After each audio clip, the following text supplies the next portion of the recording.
Are we live? Okay. Also, will you call the roll, please?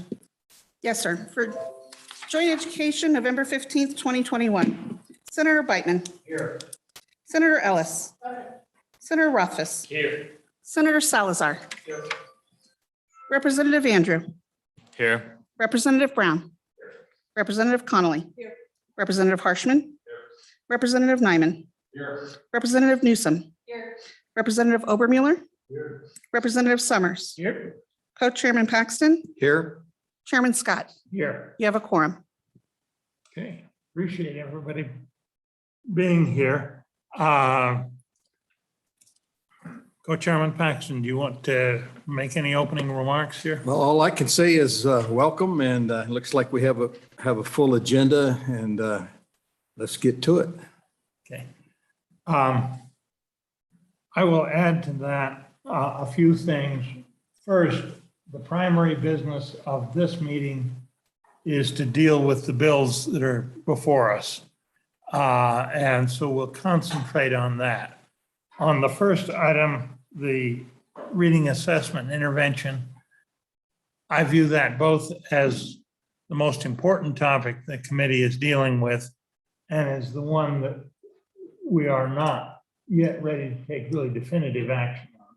We can do some things, we've got a bill before us, but on that one, I'm going to tolerate longer public presentations or comments and not strictly on the bill, though welcome any comments on the bill as well. Second thing, I would say the committee is, I want all of you to put your thinking caps on. We're going to have this afternoon and tomorrow 3 bills with potential endowments or additions to endowments in them. The question that I'm turning over in my mind, is it better to put a nominal appropriation in each one of those? Because my initial thought was that was the way to go because it might make it easier to get them introduced. But as the world's evolving, it looks like we're going to have major surpluses. And I think if that's the case, maybe we ought to get ambitious and ask for as much as we think we can use in those areas and stake out a large claim so that we can negotiate with appropriations and the rest of the legislature from there. I can see good arguments on both sides. So I ask the committee between now and the time we get to those bills, think about which strategy we ought to adopt, because I think we ought to adopt the same strategy on all 3 bills on that. And it's easy amendments to do one or the other. So, and personally, I will say to you, I hope we pass all 3 on. We may be looking at a real opportunity to fund some things that we really want to do. But that's my opinion. But think about which is the better strategy in terms of the size. So the other thing I will say is we will make an effort to get out a reasonable hour tomorrow afternoon. There is some prediction that there might be some weather Tuesday evening. I don't know. Last I heard, the chance of it was not too high, but we may want to push a little bit so that we get done in good time tomorrow. Okay, with that, the Mr. Chairman, staff. Yeah. I can't see you. I know, Mr. Chairman, apologies. I just wanted to do a little bit of housekeeping on your desks or in front of you. There's an additional packet that has a clip with all the materials that were sent after your mailing. Within that, there are 4 items that relate to your first topic on K-3 reading. The first 2 are surveys conducted by the Wyoming Association of School Administrators of School Districts on K-3 reading, the assessments that districts utilize, and then student teacher questions that were requested at the last meeting. The other two items related to the first topic are two proposed amendments from Representative Summers that were sent out this weekend. Then the next two documents in that packet relate to the first item this afternoon on the codification of the education resource block grant model. The bill draft is included in there along with the matrix that summarizes each of those funding model components. The next item in there is a memo from the Wyoming Community College Commission, Dr. Caldwell and Dr. Ben Moritz on all of the higher education bills. We sent that out last week as well.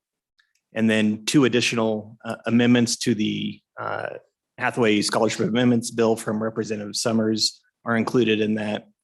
And then two other memos that were sent out last week from prior meetings dealing with the Dr. Stoddard follow-up.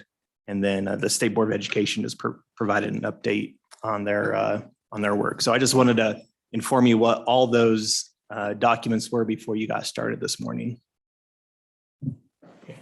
Thank you.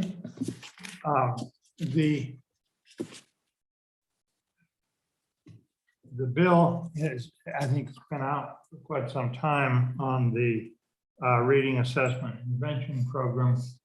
I will present several amendments. I'm going to assume that everybody's had a chance to see that. We'll hear some presentations first and then go through that. They can't hear you on the internet. Okay.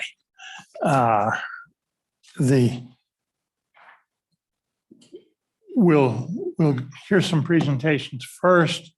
My thought is that is it the School Boards Association that did this survey? Mr. Chairman, is the Wyoming Association of School Administrators, Mr. Kevin Wyoming Mitchell. Association of School. My thought is to ask you guys to come up first and talk, because I think it's broadly relevant to what we're going to be talking about. Second, I understand there's a group here that has talked to us before that has an expert in on the whole dyslexia set of issues. Why kids aren't learning how to read. You'll be second, and then we'll throw it open to everybody. On the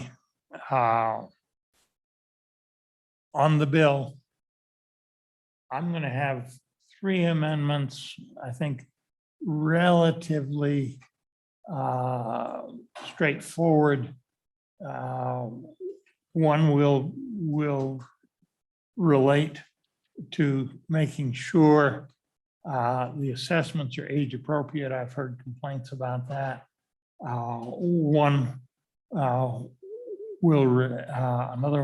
Couple will relate to the business of making sure that the plans that are developed are actually given to the parents for the transparency and what's going on item. And then just a question about the professional development area. Do we have any other known amendments on that bill? Mr. Chairman, Tanya Heitrick, Legislative Service Office, you do have a couple of amendments from Representative Summers on that bill that were sent out over the weekend.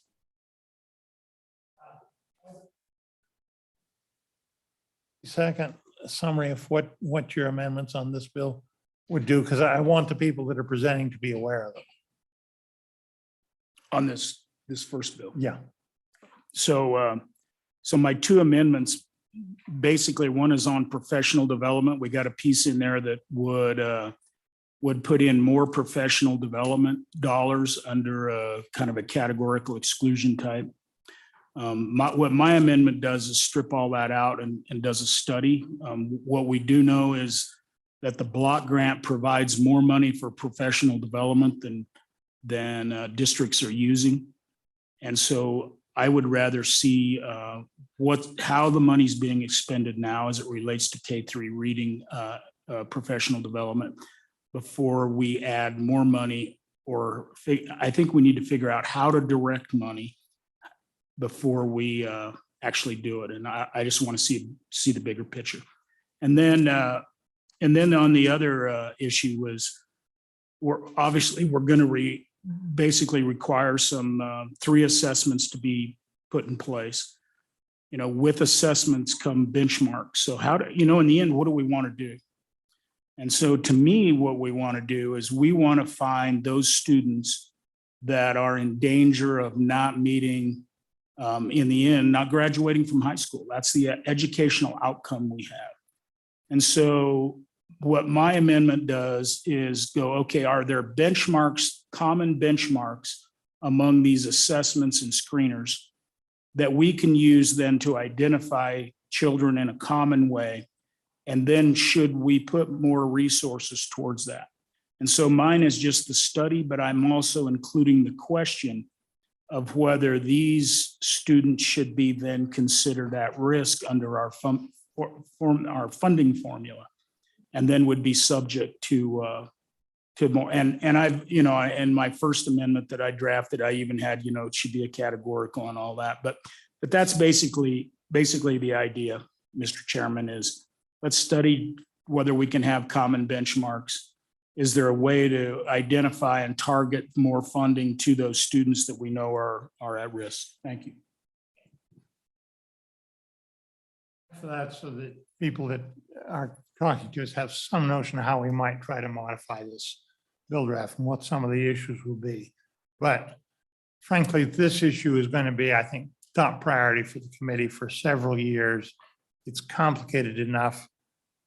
I will speak for myself. I don't fully understand what's going wrong and why we aren't getting more success in teaching everybody how to learn. And we need basic information on how do we get at that sort of thing. We're partly educated on that subject at this point. With that, the school administrators, is it school? I get confused by the group. Yes, sir. You've done a survey, and can you tell us about it?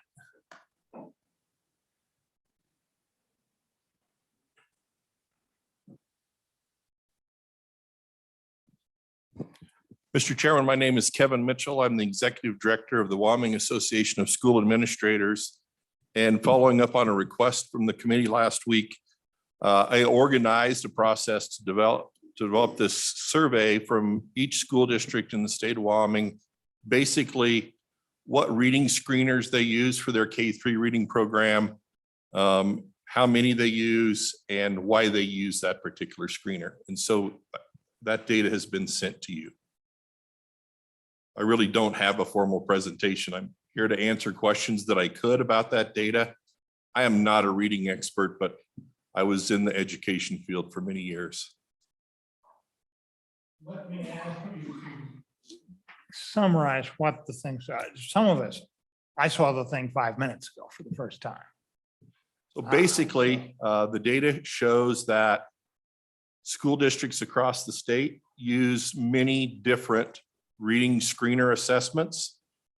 However, there are a few that come to the top. FastBridge is one that many districts do, which is supported by the Department of Education.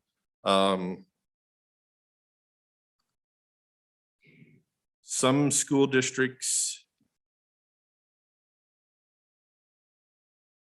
only use one, others use up to 6. And I will tell you, the one school district that says they use 6, they included their Spanish speaking assessment in that. So I think they actually use 3, but they went ahead and put the same assessment that they use for their ELL students in that assessment as well. So FastBridge by far has 28 unique, 28 different school districts use that. The issue with what happened is if the name isn't exactly the same, then it's going to come up as a different count. So if you look, if you have that, and I'm under the tab that says unique data, there's at least 3 for FastBridge, and same thing with Fontes and Pinnell. So if they didn't say exactly the same word, we didn't get it pulled out of the search when we tried to find common assessments throughout the state.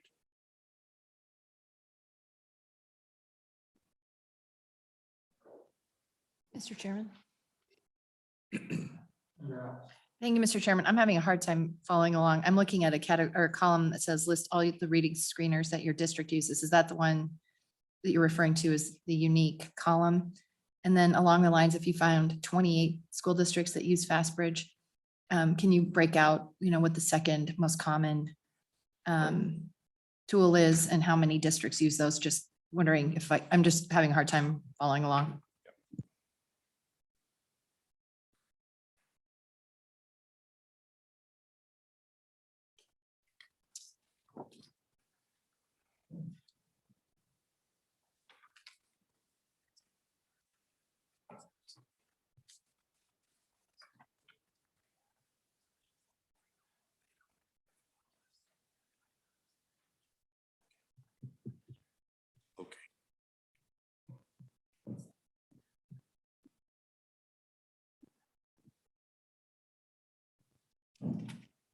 Mr. Chairman.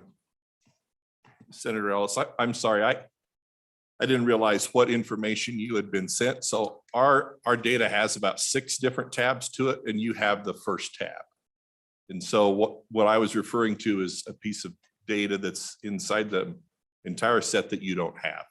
But I can answer your question.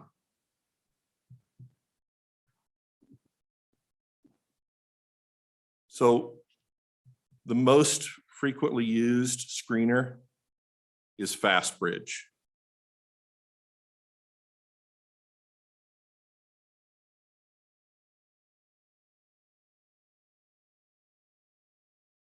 And it's actually, there's 3 different FastBridge. There are 37 different districts that use that particular, or it was named 37 separate times in the data sheet from the 48 school districts. Second would be Acadians.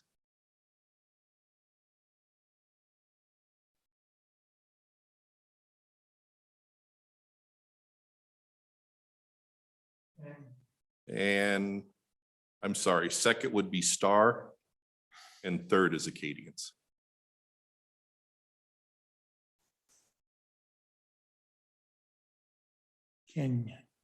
For the benefit of those of us who are not professional educators, and that's most of us, can you give us a quick summary of what each of those screeners does?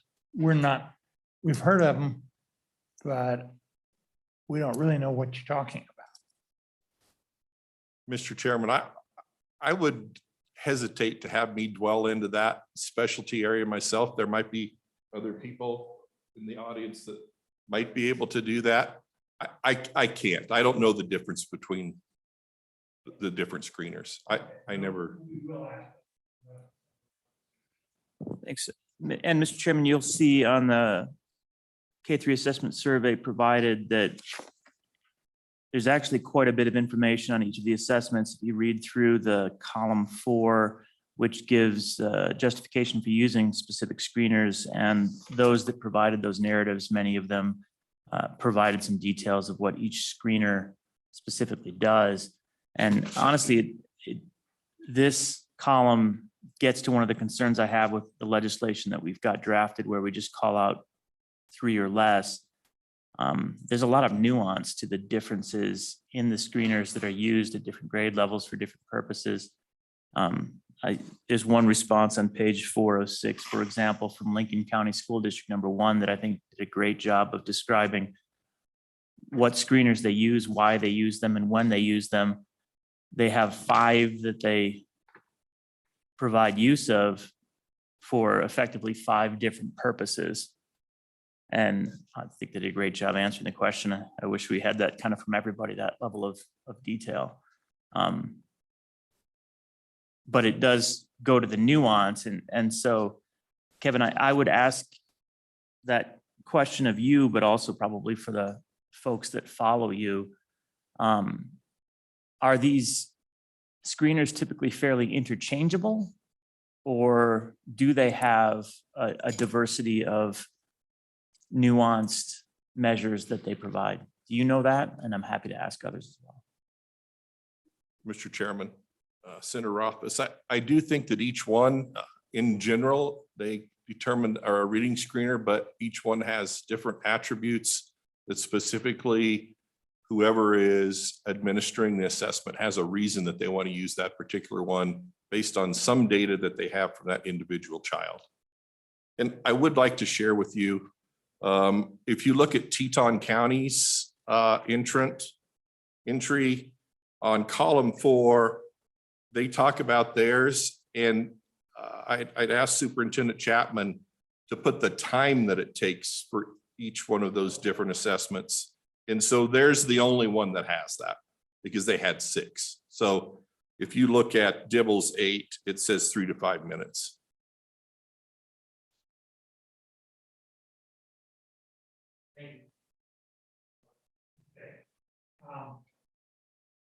I'm going to part from our usual protocol. Department of Education, Ms. Hamel, are you present? She's behind the pillar. Pillar, okay. Well, Would you, I have a feeling you may know the answer to some of these questions. Do you want to come up and join him up here at this point?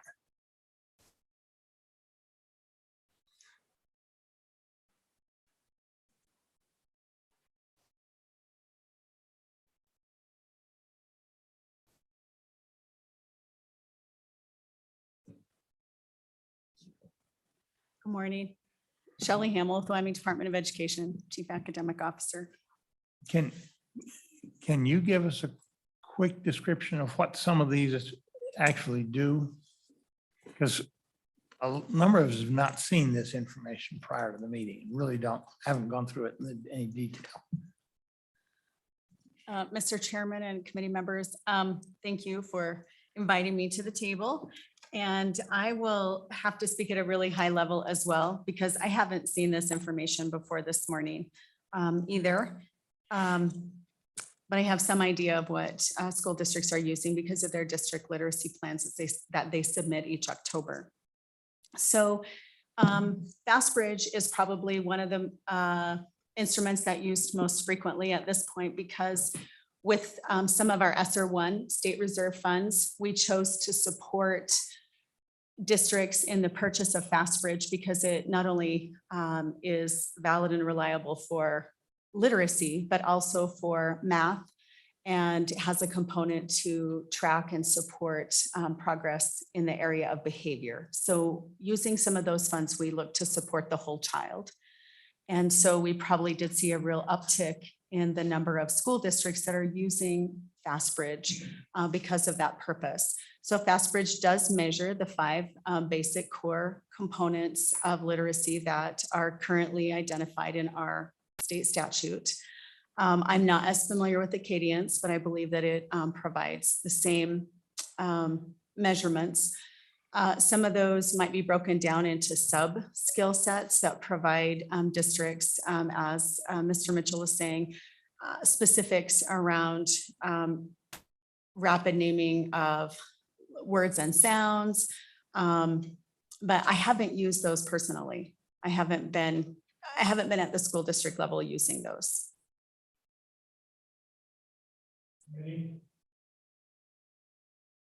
Senator Brightman, then Representative Conley. Thank you, Mr. Chairman. This one's probably for either one of you. Looking at this data, it does appear that FastBridge, is used quite extensively, but what would really be helpful in this spreadsheet would be another column showing that district's proficiency rate. And so we could decide which one's actually working, right? So if say FastBridge is not producing the results that say other ones are, do you have that data? Have you sorted through the data and compared the district scores versus what screener they're using? Thank you, Mr. Chairman. Mr. Chairman and Senator Brightman, we do have information posted on the WDE website about districts' levels of proficiency using the YTOP as that third grade measurement tool. So I do have that. It would take me a few minutes to like dig through my notebook here to cross-reference what districts, but I could certainly do a complete crosswalk if you're interested in having that.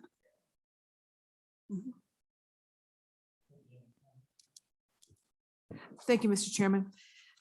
And again, this would be for both of you. Honestly, this chart makes the bill even more complicated to me, right? That there's a clause in the bill that says that the department shall come up with no more than 3 kind of assessment tools. And what we're seeing is more than that, even though FastBridge has many. I just looked at the first school district, which says we tried FastBridge and it wasn't giving us the information that we needed well enough or quick enough. And again, that I'm seeing numerous different tools being used. So my question to you is that stipulation in the bill that the district come up with 3 and only 3, up to 3. Does that help us? And so I'm asking for your opinion here. Does that help us move towards the ultimate goal of third grade reading proficiency, that there's standardization among and between the districts? Mr. Chairman, Representative Conley, I was going to speak to that point. I would like to have you consider changing that language to screeners approved by the Department of Ed and not limit the number. And one of the reasons is you might pick the 3 screeners that take the longest time. And I think some of your concerns are that we're assessing too much. And so I think it would be more appropriate. The department has put through a fairly comprehensive K-3 reading guide, and I think it's going to K-12, but they've spent a lot of time with that. And I think that could be incorporated, and these approved screeners could be part of that document as well. But we oppose the limit of 3.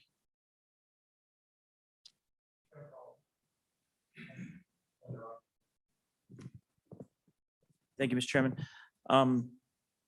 Well, Kevin, on that point, I'm curious, is that to try and improve, and then you think we're better off with improve the bill, and then you think we're better off with an approved group of screeners, or do we basically already do that now? I mean, I feel like I feel like this bill to a large degree is trying to address a valuable and meaningful target, which is to improve K-3 literacy and reading, but that doesn't mean every provision of it achieves that objective. To me, this looks like it's adding some bureaucracy without necessarily moving the ball down the field. So what are your thoughts on that? Are we actually better off with an approval process? I had the impression that with literacy plans submitted to the department, if you thought they were using crazy screeners, that would probably be something that you would write back already, and maybe I'm missing something in the current process. Mr. Chairman and Senator Rafa. So each October when those are submitted, we do go through to look for tools, well, first for completeness of submission. And those are returned to school districts. So we're in that process right now, looking for any gaps that districts might have chosen to submit, and providing information to them about basically about asking for additional information. So when it comes to telling, I have not said to a school district, you cannot use that screening instrument. I haven't felt that I have the authority to do that. Quite honestly, we've been approaching it from providing training and creating that dissonance for districts to recognize if my scores aren't where I want them to be for my students, then how do I make a shift there and make those changes, and providing the offerings for those trainings. I guess I'd like to speak just a second about the limitation of 3. Or maybe the standardization of only 3. I don't necessarily have an opinion about whether that's best or not best, but my concern is more about the fidelity of implementation at the district level. If everyone is trained correctly in using those, and it is a reliable and a valid tool to begin with, then certainly I would hope that that we would be comparing apples to apples, or districts would be getting the information that they need to be able to determine what next steps are for their students. I know there are probably more than three that, I know there are more than three that are valid and reliable. And for districts that have made the investment, both in time and financial resources to have their folks trained, I think that would be quite an upheaval to limit it to three. But if we feel like that's, if you all feel that that's the best way to go, and then districts need to shift that gear, that's definitely your prerogative. Thank you. I guess what we really need to understand as we're working through this legislation is where the disconnects really are in the districts. I mean, if it is that districts don't understand which screeners are good, we can try and help with that. I don't necessarily get that sense, though, that the shortfall is that the districts don't know which screeners are good. If it's that the training is inadequate for use of the screeners they have, we can try and address that. This legislation does that. It seems like there's perhaps more support for that consideration. If it's that not enough students are being screened, perhaps we can do something along those lines if there's not a universal program, but I feel like that's probably taking place. So where are we missing so that we don't have early and robust identification? It shouldn't just be us anecdotally guessing, because we don't have the depth of expertise or knowledge or experience to make those guesses accurately. I really would like to know from you and the rest of the community, where should we be strengthening state support so that we can make meaningful gains without just adding to the bureaucracy? Any thoughts on that? And same question for everyone. You know, if we're going to pass a bill, let's make it useful. Mr. Chairman and Senator Rothfuss, I feel at a little bit of at a disadvantage when we start to dive deeply into the weeds. My educational career has been with secondary students. And so not necessarily have not spent a lot of time in that elementary arena with those. But I'd have to say, working with those secondary students that we're still struggling to create those literacy skills. It goes back, I think, to instruction. I do think that when I was in the classroom, I was able to identify, we had tools available to identify where and what the student was not necessarily understanding. And then it was about the instruction that I was able to provide to them as the teacher, targeted to what their need is. So I think that you're going to hear a lot more testimony from people that understand assessment far better than at the elementary level, far better than I do. But certainly I do think it's a combination of, one, are we using tools to screen early and then to identify and get in there quickly to remediate? But then also, are we using quality curriculum that is going to support teachers that as they either continue to learn more about how students develop literacy, because I do think that we have a gap there as well. I mean, I feel like I was educated 100 years ago, so maybe my college experience isn't consistent with what our newer, younger teachers are coming into the field with. But I do hear that there's certainly a gap in their understanding of how to support students in the development of literacy. Others, I think the universities here will ask for more information. I've got Representative Brown first, and then I'll come. Thank you, Mr. Chairman. Kevin, I'm just kind of curious, as we looked at the data here, coming from your organization, my assumption is that this is coming from school administrators. Is this correct? This was not filled out by the teachers. This was not filled out by the people that are in the trenches doing this work. This is by the administrators that you represent. Is that correct? Mr. Chairman, Representative Brown, it was sent to the superintendents. Most of it was reported by the superintendent, but that's not the case in all districts, they did have someone else fill that date out, whether it was a teacher or not. But for the most part, I don't know that a teacher was involved. I would say, talking to a few superintendents, that what they did is they copied the information off of the reading program that they send to the department, because the department has this data. Follow up on that, Mr. Chairman. I'm a little baffled by some of the discussion with this committee already this morning, that we're in this position that I think back to 5 months ago, the committee was discussing, wow, we have 20, 30 different screeners out there, different assessment tools, all these different ideas floating around out there. And how in the world are we going to be able to fix this if we don't know what the problem is?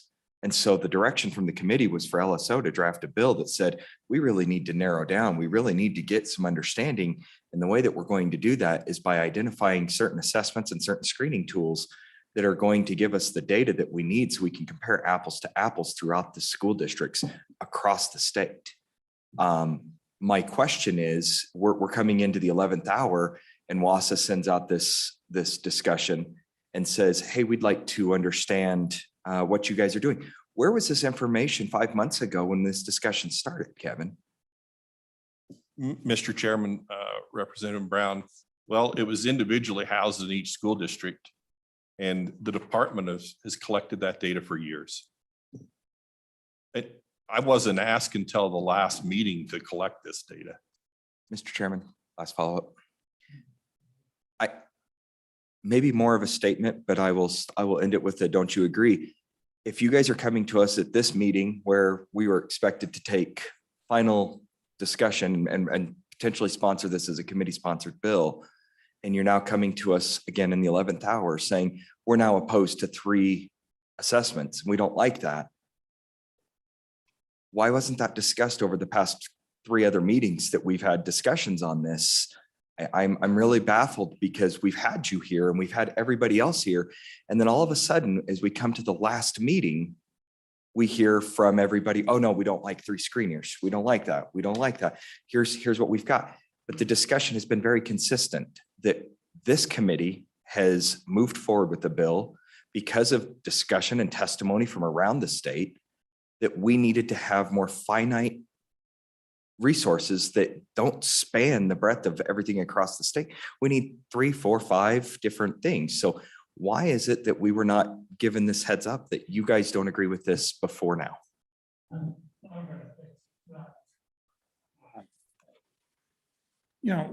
We've got a process here where we're trying to learn and understand why we're not getting the results that we think we ought to be getting.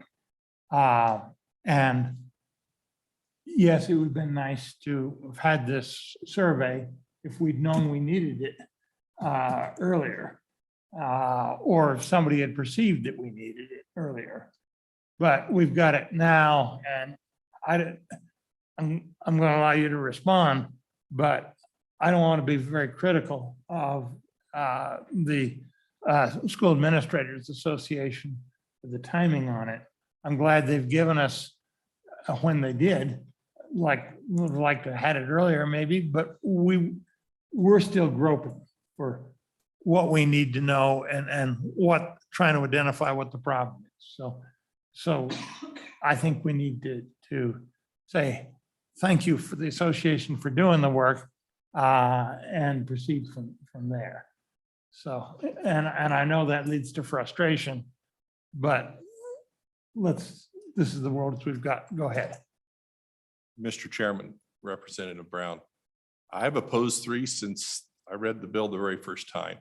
So I'm not sure, I can't remember if I testified at the last meeting about that, but in my conversations with anybody that I've talked to, I have personally disagreed with 3, and I've tried to say approved by the department. So I apologize if I didn't say that to you directly, but it has been stated multiple times in this community. So, and I don't know about how soon you got the data. I sent it a week ago. So I saw an email that you had that I was copied to. So I don't know if you didn't read it till today. I don't know that that's my responsibility. I appreciate your comments, and Kevin, I appreciate what you're saying. I did receive it a week ago. I went through it. I read basically every single word. There was 2 different attachments with it, and I went through all that. I appreciate what the chairman is saying about, thank you for getting us this. I just wish that we would have had this a lot earlier, because now it seems like the discussions that we've had over the past 3 committee meetings mean almost nothing. Because this is exactly what we identified in the very first meeting, was that we have so many different assessment tools that we're not getting the data that we're looking for. This is like we're rehashing the entire conversation all over again from the first meeting, Mr. Chairman. That's all I'm frustrated about, is we understood that this was an issue. And then we're hearing it back again in the last meeting when we're supposed to take action on it. There's an additional question and then go to Representative Summers, who may well have something different, but is the primary purpose of these assessments to provide policymakers like us with information as to what's going on, where our problems are? Or are these assessments primarily designed to tell the teachers and the tutors, the others involved in the teaching instruction of individual students, what the problems are that specific individual students have, and give them some guidance as to how they should proceed in dealing with that individual student? What's the primary purpose of these assessments in your judgment? I'll ask both of you, State Department and Association. Chairman Scott and committee members, I think that it's important for you all to get information, but I think the primary purpose of any screening and progress monitoring tool is for use by the instructor, by that teacher that's working directly with that student, to be able to identify what an obstacle might be and what their next, for them then to determine what their next steps are to be able to remediate or to provide the appropriate instruction. I don't necessarily feel that that this committee needs those minute details, but rather an overall understanding of how are we doing across the state. But I think it's critical for educators. Mr. Chairman, I agree with Mrs. Hamel. I just don't want to get in the weeds, but there are so many different types of assessments. Screeners are only one. So there's diagnostic, informative, summative, interim, and they all have a different purpose. So our YTOP assessment is a summative, and we would use that to make some policy decisions, but not necessarily would a teacher use that data to change instruction in the classroom, but they would use the screener to do that. Representative.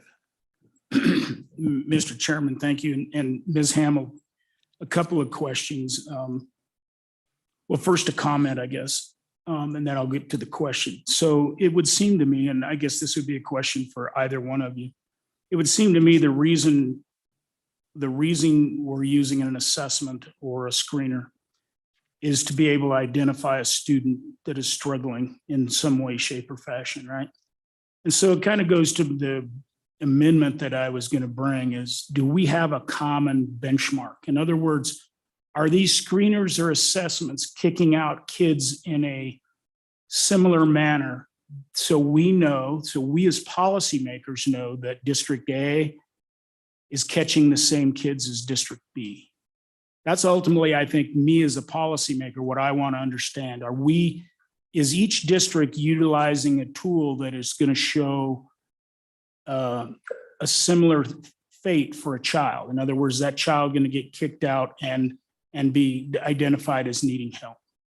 And so my question to you, Ms. Hamel, is if this were to go into statute and it was 3, how would the department choose those 3? What would be the process by which you would choose 3? Mr. And Chairman. I have a follow-up after. Representative Summers, the process to identify three would to bring a committee together.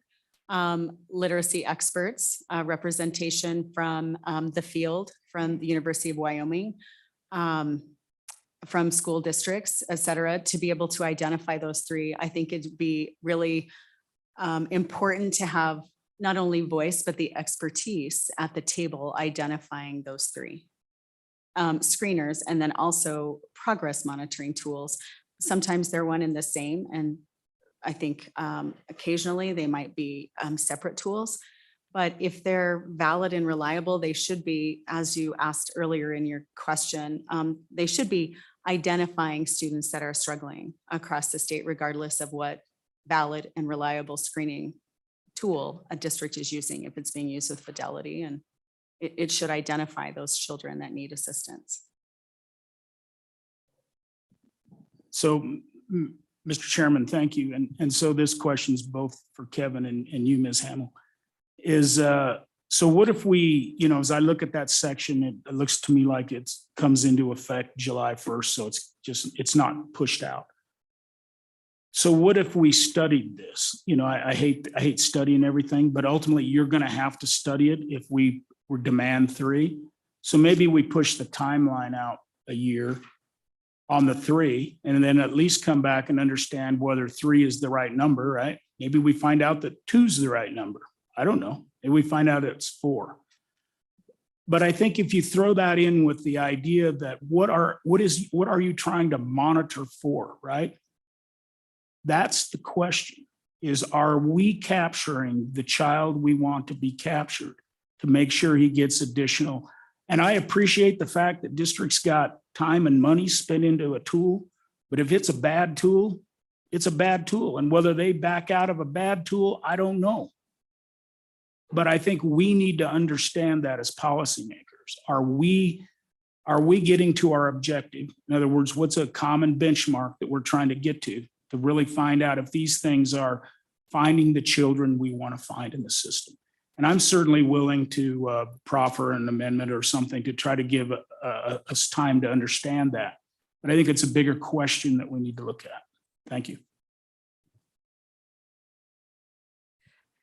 Thank you, Mr. Chairman. And this goes along, I think, with the previous comments by Representative Summers, but honestly, it is Senator Beitman having asked for another column on the chart, and in the column about the effectiveness of the screening.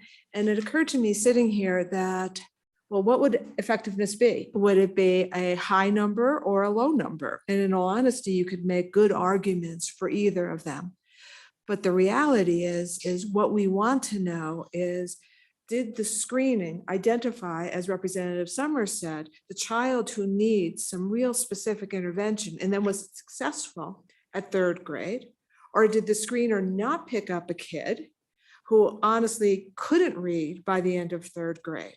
That's what we need. We need longitudinal data. We just don't need a column, which again, I'm not sure if more or less would be a better kind of outcome of that.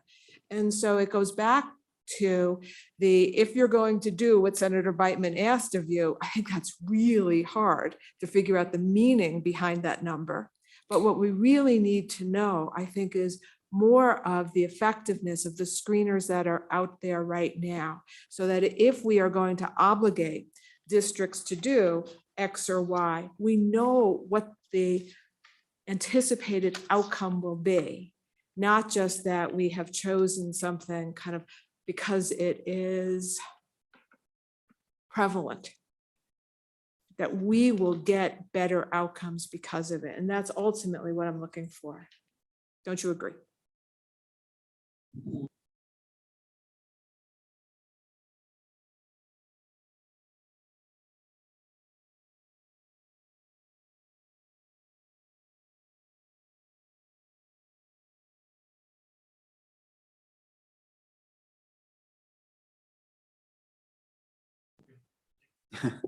Mr. Chairman, in fact, while conversation was happening, I pulled up the scores myself and I filled in my chart with the third grade proficient and advanced percentage.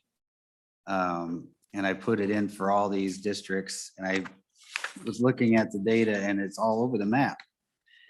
For Fastbridge, the lowest for third grade was, or actually the highest was 67.65 in Washakie 1.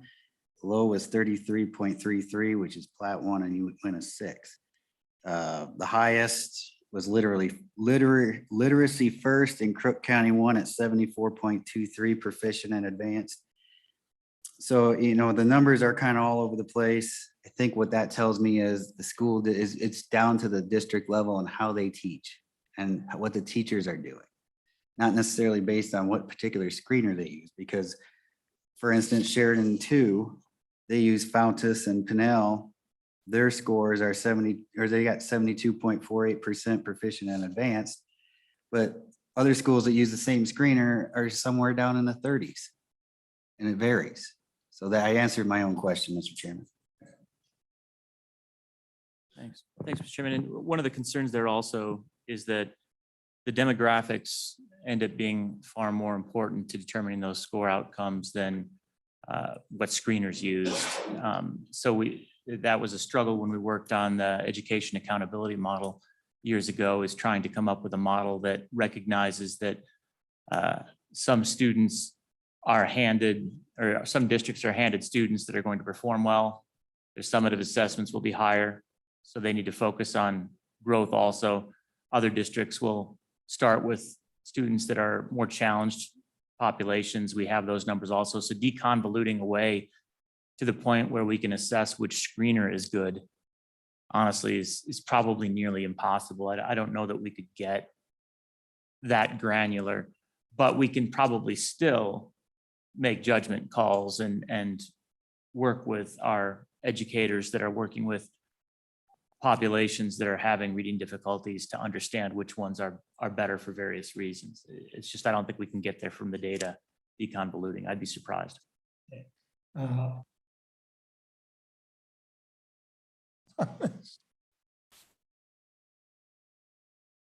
Mr. Chairman, Senator Beitman, I could have, you did a nice job there. Literacy is very complicated. And so I don't think you can correlate a screener to a YTOP score, because that's one of the initial pieces that the teacher does. And then the reading instruction and multiple different types of assessments happen during that process. And so the end result is the combination of all that work that the student and the teacher do together presents this YTOP result. And that's why I said it was a summative. It's a summative assessment, and we make policy decisions using that data. We don't make reading instruction data with YTOP. And so the screener is very important, don't get me wrong, but it's only a small part of the entire reading instruction program. But it does need to happen so that we can identify any reading difficulty that any individual, oops, I'm sorry. I meant to do that early this morning. I lost my train of thought, I'm embarrassed. The screeners should be effective enough that it identifies the reading difficulties that each individual student has. And I'm not an expert on reading screeners, and I don't have the magic 3 or 2 or 4. But it's a very complicated process.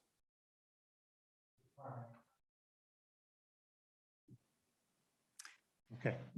Senator Ellis, and then I do.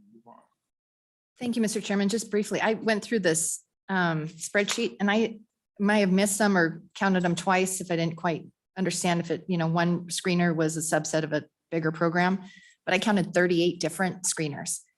And so to the point that was made earlier is, the whole reason we're having this discussion is, and this is something I've heard from constituents in my district is, parents expressing concerns that their kid's not learning to read, and the district saying, nope, they're fine. We use the screener. It'll be okay. I mean, that's what we're trying to figure out, is which screeners are effective and which ones aren't. And so when I look at a list of 38 and then listen to your testimony, it is a little alarming of, well, I'm not an expert. I don't know what's in these. We're trying to learn that. so we can pick effective screeners. And so that's been the challenge, is trying to get that information. And I appreciate all this, but I don't know how we're supposed to understand the nuts and bolts of 38 different screeners when it seems that we've got to be figuring out a way of, I think what we're trying to do is come up with ways of tailoring what we want. We want better, we want the best screeners. And so we're asking for information we don't know, right? Like, what does that mean? How do we define it? And which one of these programs meets that criteria? And so what am I missing here? I mean, that's where this testimony falls a little flat for me, is I see the list, I see your matrix, but I don't understand anything more than I did before I looked at it. Mr. Chairman, Senator Ellis, I apologize if you didn't get what you wanted, but nobody asked me to bring reading experts here. And I would suggest, after listening to this committee and experts, that there should be actual reading teachers speaking to you that teach reading to children and have taught reading to thousands of children. That's probably the best people that you could have in front of you, but that's not been requested. I got a request to put this data together, and that's what I did. I wasn't even sure if I was going to speak to it. So that's the level that I'm at, but you'll hear a lot of testimony from experts. But when I want to learn something, I go to the classroom and I spend 90 minutes watching a teacher teach reading to students and ask them questions about that. So that's where I'm coming from. If there's going to be a group that does some studying, I certainly hope that you get some of the best teachers of reading in the state of Wyoming. Unfortunately, you'll probably have to take them out of the classroom, but that's what I would do if I was going to put a group together. Also, probably some instructional facilitators just for early literacy and reading. Mr. Chairman, may I just apologize and say thank you for this chart. It is helpful. I think what we asked for last time was, a sense of what's out there. And your testimony that FastBridge is really widely used among the districts. I mean, I think we can start seeing what floats to the top a little bit more of what's being, prevalent in the state. So that is helpful. But I guess like the next step is understanding maybe what FastBridge is and why we've adopted it in so many districts. And maybe that's something we need to tease out a little bit more. But some of these others, I mean, if one district wants to hang on to this, one district uses the Mississippi Dyslexia screener. I mean, no offense to Mississippi, but is that the right screener for Wyoming? We pride ourselves on our education system. I don't know that when I saw that, it was a little alarming. Anyway, thank you, Mr. Chairman. I just wanted to apologize.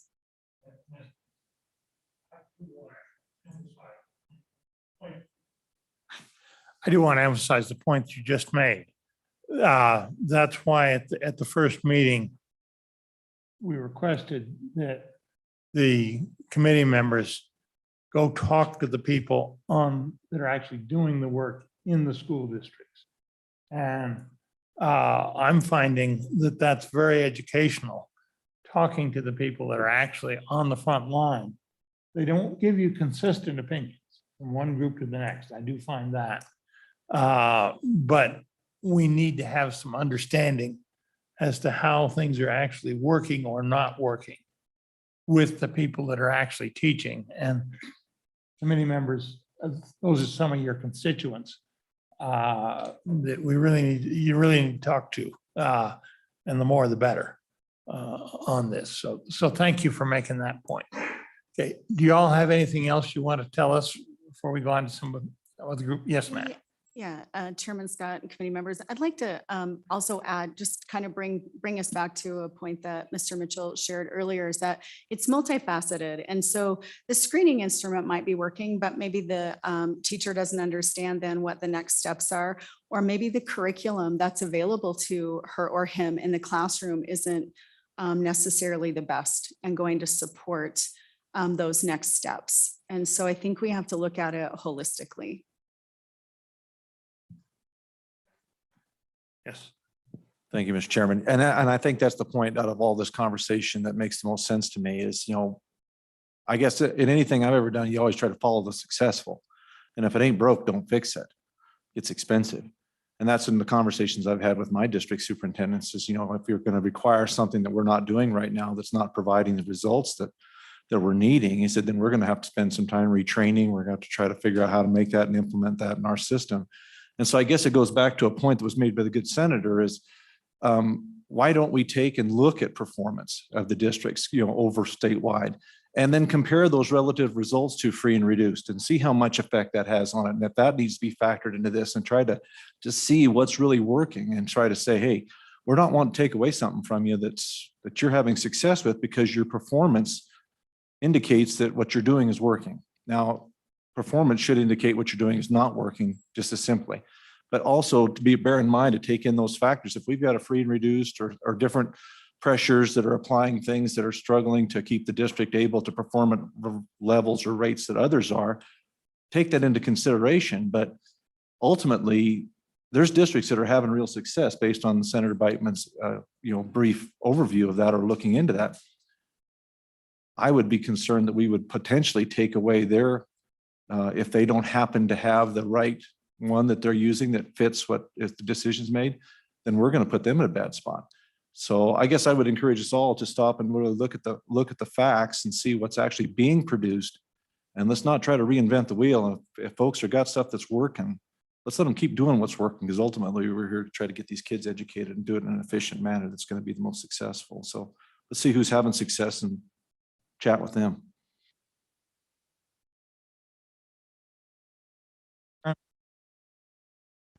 Next, I want to go to the group that has talked to us before about dyslexia. Heather, y'all are on.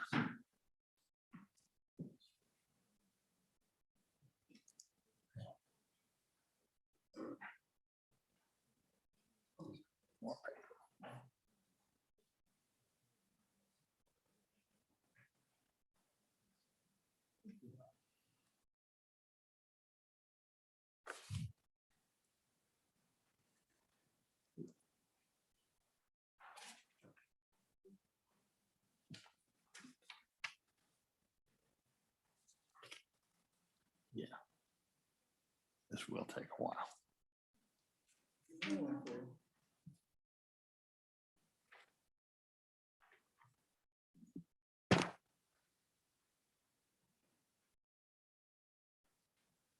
Okay, introduce yourselves and proceed.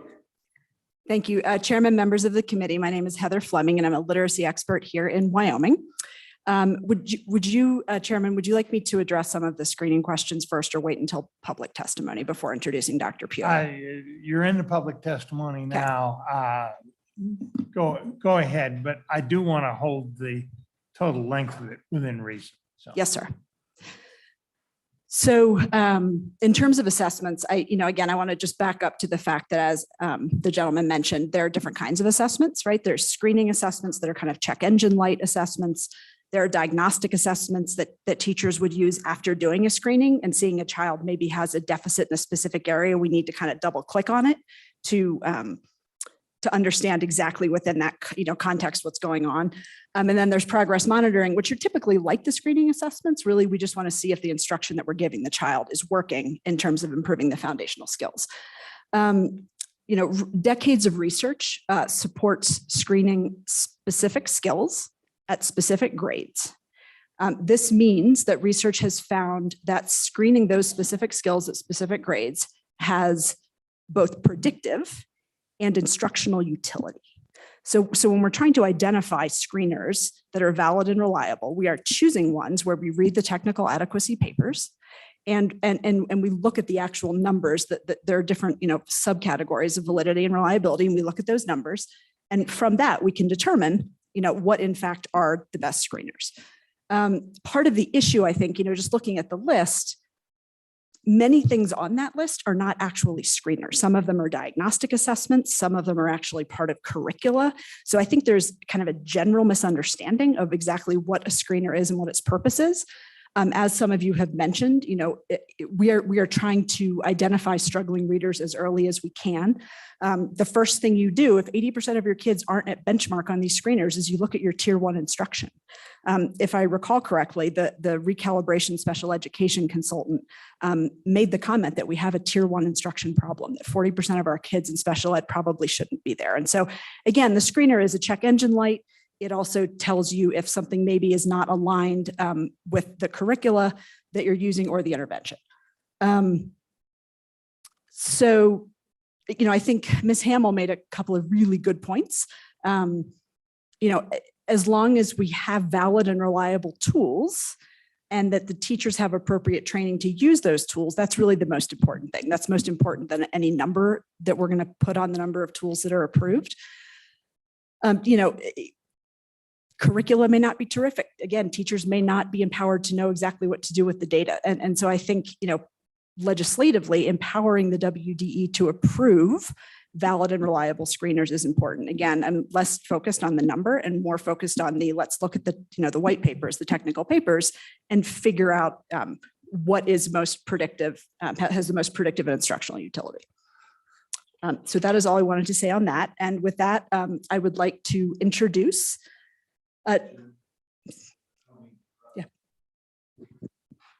Thank you, Mr. Chairman. You made a statement there that caught my attention, and maybe you could do some clarification on this. You said that 40% of children in SPED should not be there. Could you expound on that a little bit? Help me understand where that data came from and how you came to that. Sure. So it was actually the special education recalibration consultant. I think it was Picus and Odin. There was a gentleman, I think his name may have been Nathan, who testified that there are many students who are not caught by screeners, who have reading issues that can be readily remediated earlier, and they end up in special ed because they are not flagged.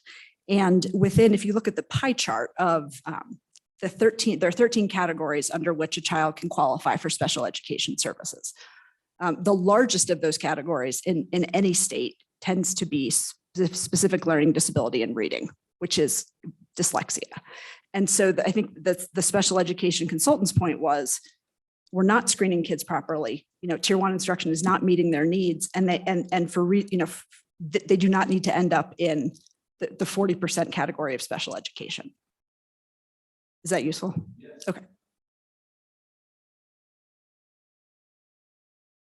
Thank you. So, Chairman and members of the committee, it is my great pleasure to introduce Dr. Kenneth Pugh, who I had the pleasure of meeting in 2019 when I spent a week at the laboratory that he runs called Haskins Laboratory. So Dr. Pugh is the president and director of research at Haskins Laboratories. It is affiliated with Yale University and the University of Connecticut. They are really focused on the biological bases of language and reading acquisition and reading disabilities. So Dr. Pugh also holds academic appointments as a professor in the Department of Psychology at the University of Connecticut and as an associate professor in the Department of Linguistics at Yale University, and also as an associate professor in the Department of Diagnostic Radiology at Yale School of Medicine. Dr. Pugh serves on a number of international scientific committees and advisory councils, and recently of note, he received a National Institutes of Health Merit Award, which recognizes outstanding contributions to science over a many-year period, and also comes with 10 years of funding, which is unusual. So with that, I will turn it over to Dr. Pugh to provide background information about reading development and dyslexia. Thank you, Heather. Mr. Chairman, members of the committee, it's an honor to be here today with you. I want to thank Heather Fleming for inviting me, and thank all of you for listening to my remarks, and hopefully I'll be able to address some questions today.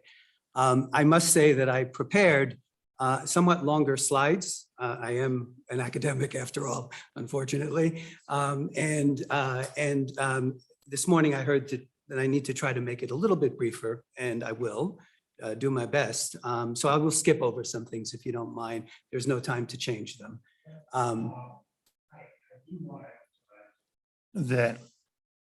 As I look at your presentation, just quickly, you're going to talk to us about the scientific basis of some of the difficulties we're starting to deal with. Right. And I think that's going to be it's different from testimony on the specifics of the bill, but I think it's going to be very useful to the committee as we go forward. Right, and I hope that I can make the connection. In fact, when I came out, I was asked to think about three things that might be, for which the emerging and current science, neuroscience, cognitive science, education science might be relevant, and what I think are really highlights. And one thing that I think is very important and is a focus here is early screening. So screening, but not just screening, early screening, because it turns out that there's a lot of things that are present even in kindergarten and before that are risk markers and that can help us to get to what Heather just mentioned, which is avoiding getting kids too far down the road before we catch these things. So early assessment, and I'll try to show you from the brain research, from the neurocognitive side, what we know about this and why that encourages us to want to do early assessment. The second thing is, so screening and early assessment is critical. The second thing is, there are ways of introducing the brain, the child, to literacy that are much more effective. And we can see this not only in their ultimate reading outcomes and what predicts it, but also the emerging neuroscience that I'm here to give you this overview of today. Gives us mechanisms, shows us why certain approaches, explicit instruction, are critical in building the reading circuit, in creating a reader, and I'll try to cover that. And then the third piece is, and I think Representative Summers mentioned this, the need for teachers to be able to know the latest science so that they're able to integrate this in making decisions about what to bring into their own schools and into their classroom. So I think these are three priorities, and I hope that in my remarks, if you stay with me, that I can sort of give you evidence on each of them. And again, I'll be skipping slides to try to keep on track. So thank you, Karen. Let's move on to the next slide. And I'm going to go through, the first slide. Okay, so that's my name. Hi. So we'll move on. Now, I'm not going to really spend, we need to put it in presentation mode if that's possible.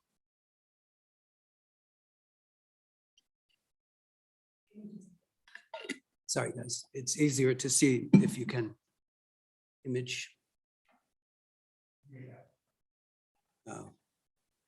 If not, oh yeah, there it is. Okay. So I'm not going to cover this slide. So as Heather mentioned, I'm the president and director of research at Haskins Laboratories. We're an 87-year-old institution formerly affiliated with Yale and UConn on the Yale campus that started out in its early days on trying to understand how we communicate, how we speak and listen, the sort of the biologic and the cognitive foundations of talking and listening, if you will, something we're wired to do. And then over the years, we've done a lot of work on the mechanisms of speech, the brain, the physiology of the vocal tract. And then somewhere in the 60s, researchers at Haskins did pioneering studies on what it is that predicts whether kids are going to do well or poorly from the earliest point where we can measure them. And the discovery of their ability to operate on the sounds of language, phonologic awareness, to sort of be conscious of those things turned out to be a major discovery and an important predictor for reasons that I'll try to sort of illustrate with the neurobiology. The third area, we have satellite labs in 25 countries, and the reason we have those is because we study language in the brain and you have to go where it lives, and we look at different writing systems. Some, like Spanish, are very phonetic, easier to learn. Finnish, I do a lot of work in Finland. I do work in China where this writing system is quite different, and in good old English where we have a somewhat irregular orthography, note words like pint or yacht that are difficult for children to uncover. So we've done a lot of work on what's universal in reading success and in risk for specific dyslexia, as well as what's might be moderated a little bit by which language you happen to be paying attention to. And then finally, and today, the brain basis of all of this. So if we can move on to the next slide. Let me begin with this sort of take-home point. We have evolved over a very long period, a great deal of brain specialization for talking and listening.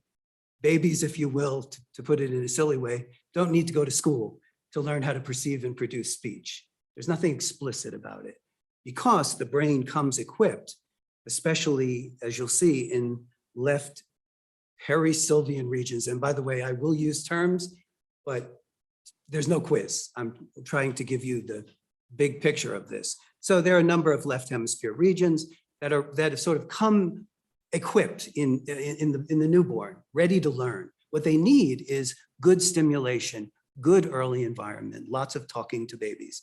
But they don't need to go to school for speech perception. And I say this silly thing because reading is so different.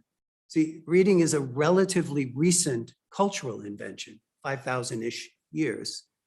And so while the brain has a great deal of specialization for talking and listening, we have much less for writing and reading, because this is something that we invented as a way of representing natural language.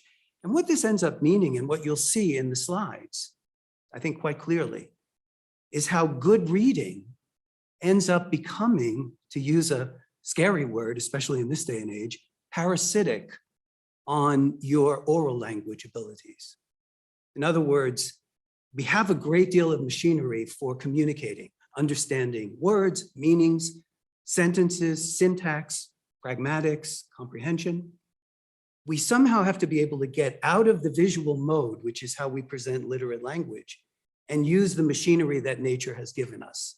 And you'll see this quite clearly, even in these abbreviated remarks. So significant numbers of kids in all languages that we study everywhere in the world struggle with reading. For some, this is due to environment, but for a significant number, this is due to something that is heritable, which means it is somehow related to the genes that build the brain, that build the learner, that interact with complex environments to produce reading. And dyslexia is heritable. It has a high heritability quotient, okay? So we know that this difficulty in learning to read, and I am here today, as I understand it, to also talk to the construct of dyslexia and what its utility is in the educational arena and in the early assessment issue.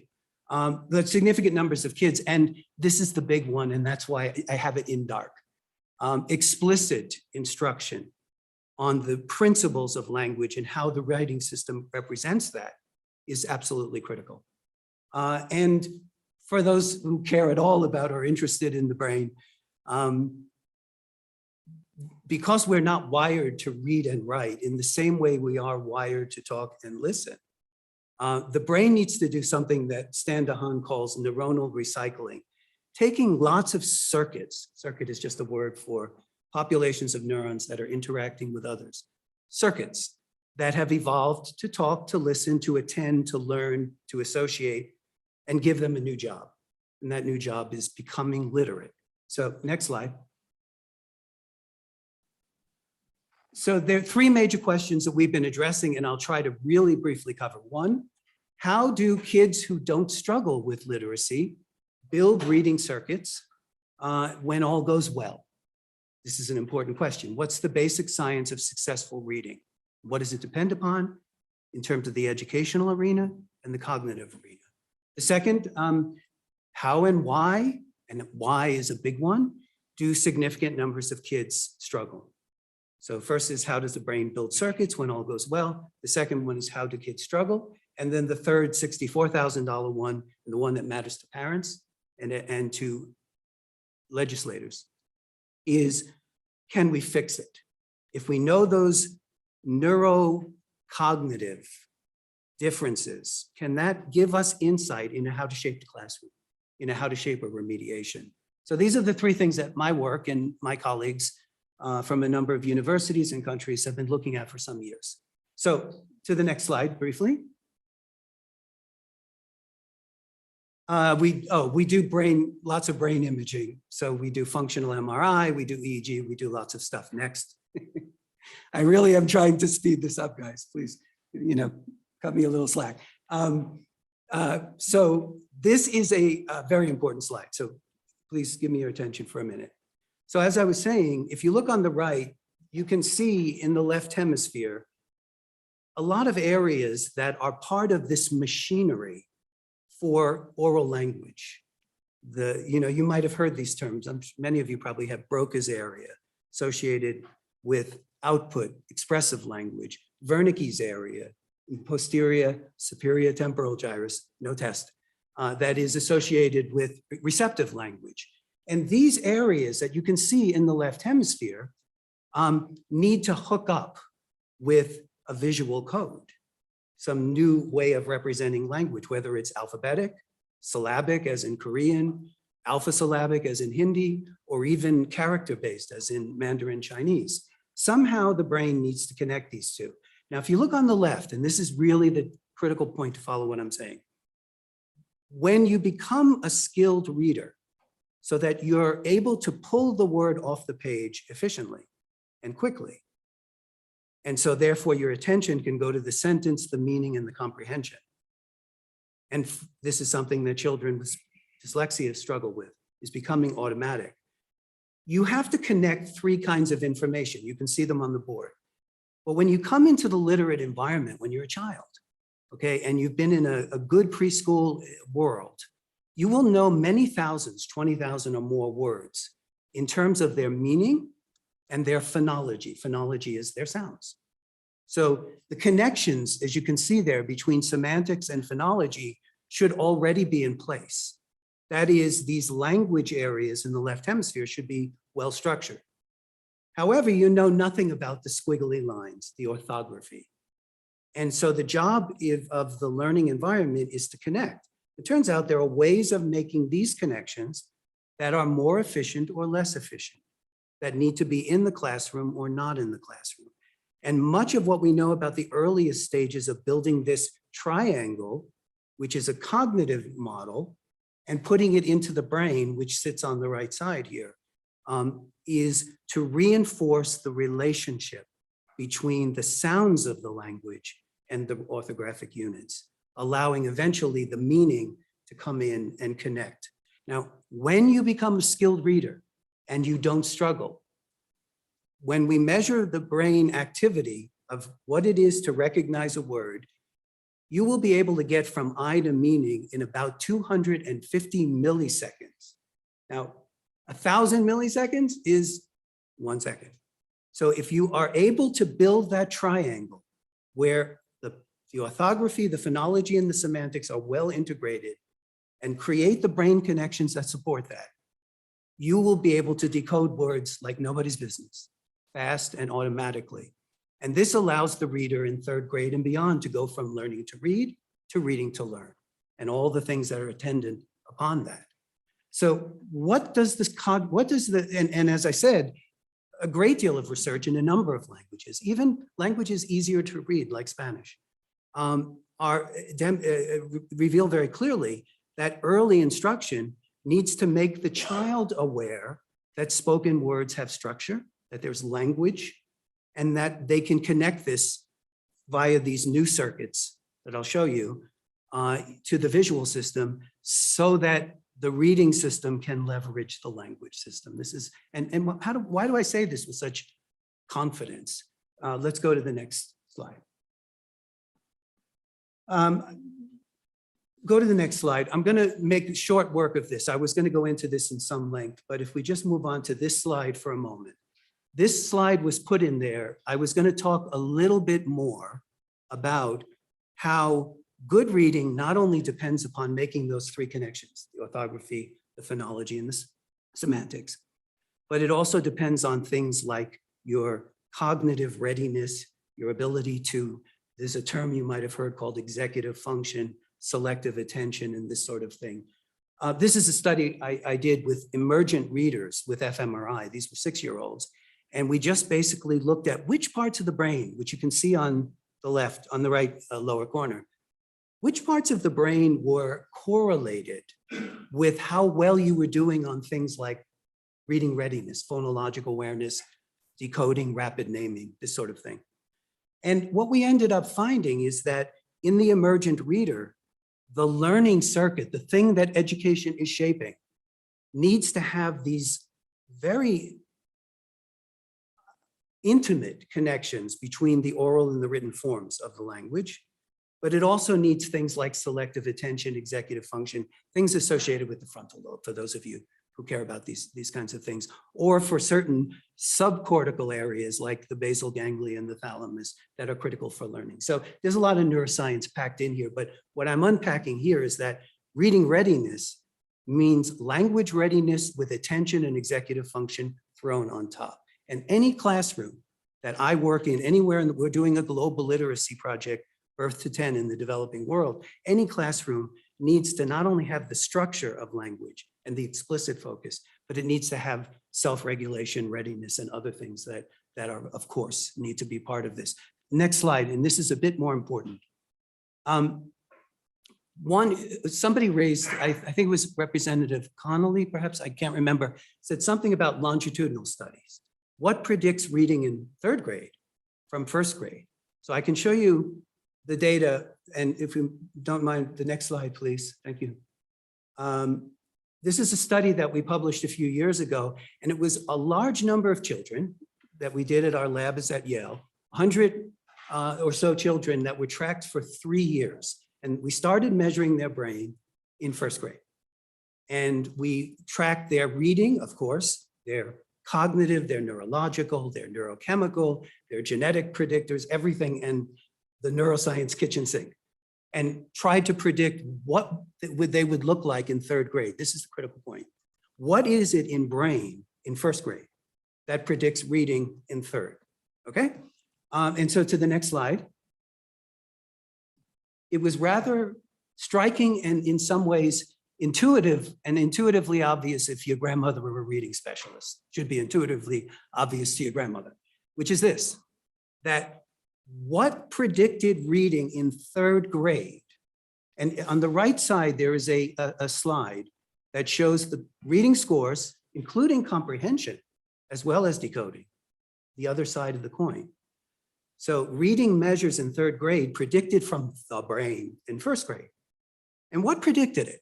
Well, what this shows on the left, and I have no time for in the weeds. I'm already close to those weeds. I need to come back up. Wasn't what the brain looked like when it was reading or when it was listening, but only whether it used the same tissue to do both jobs.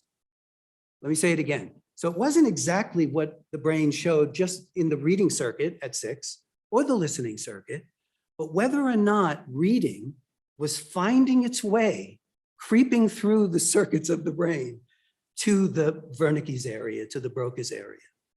And this was best predicted by meta-linguistic skills, something that good education teaches, like the understanding that spoken words have parts. To the degree that the 6-year-old had these skills, the print stimulus was activating speech cortex. I think this should be intuitive. And to the degree that went and predicted, that did a better job than anything else in predicting third grade reading.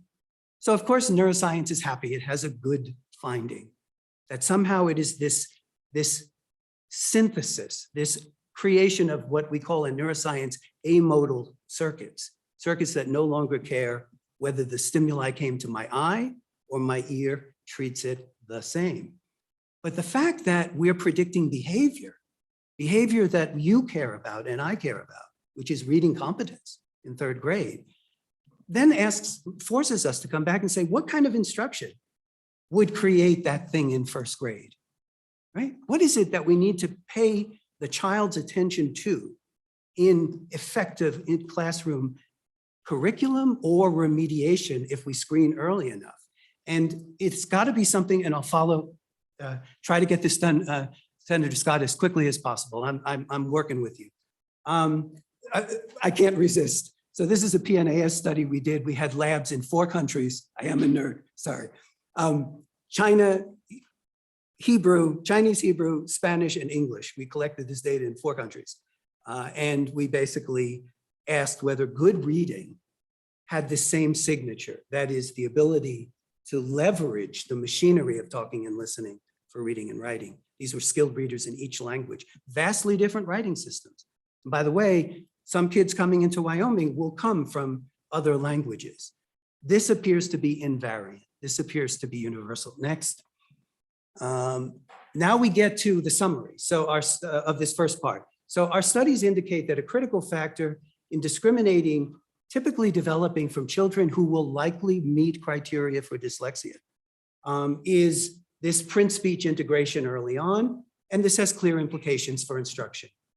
Does this print, and now this I'm going to have to skip over, but I'll show you one slide.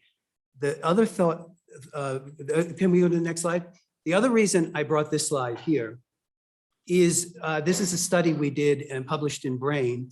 And this is illustrative of a lot of work that goes on in our laboratory. We have baby labs. So we put the EEG caps on the cute babies and we watch their brains respond to speech and learn language. And we do this in Finland and a variety of other countries. What do we know? Well, we know that in this study, which we published in 2015, we looked at kids who were in first and second grade, and we looked at their early language histories. What predicts? So what is it in universal pre-K, if we had it, would you want to pay attention to as a risk marker or not? It turns out language delays, late talking, is a risk factor for reading disability. This has been shown in a number of languages. Now, not every kid who presents with difficulties in reading will have been a late talker, and not every late talker will present with those difficulties, but there's a relationship. And so what we could see in this study is that the children who were late talkers were on average in first and second grade, reading poorly relative to their on-time colleagues. Now, not every kid, this is not a perfect predictor, this is something, but it's also malleable because early preschool language can actually have a profound impact on these risk markers. So this is just basically showing that, and this is only one of many lines of work that I could answer questions about on when does risk for dyslexia first show itself before the child encounters literate language. And we do know a fair amount about this. I'll move on to the last part. So dyslexia itself, how are we defining it? There's debate. I know there's been some discussions. Dyslexia, as I've been involved on a number of panels, including a National Academies report and a number of NIH panels and a number of European panels, Dyslexia International and OECD, where the issues were how to define and how to characterize. Dyslexia is usually thought of as affecting specifically the skills involved in accurate and fluid reading and word spelling. A characteristic feature of dyslexia is difficulties in operating on the phonologic structure of language. And I think I've been giving you little hints as to why we think that's so. It is largely orthogonal to intelligence.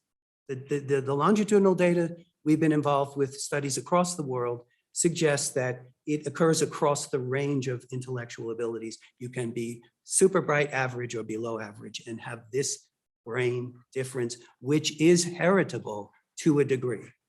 And it is best thought of as a continuum, but even things that are on continua, where the brain and genetic variance that we study is gradient rather than discrete, it doesn't mean that this construct and the characterization of what it is like to be at that point is not real.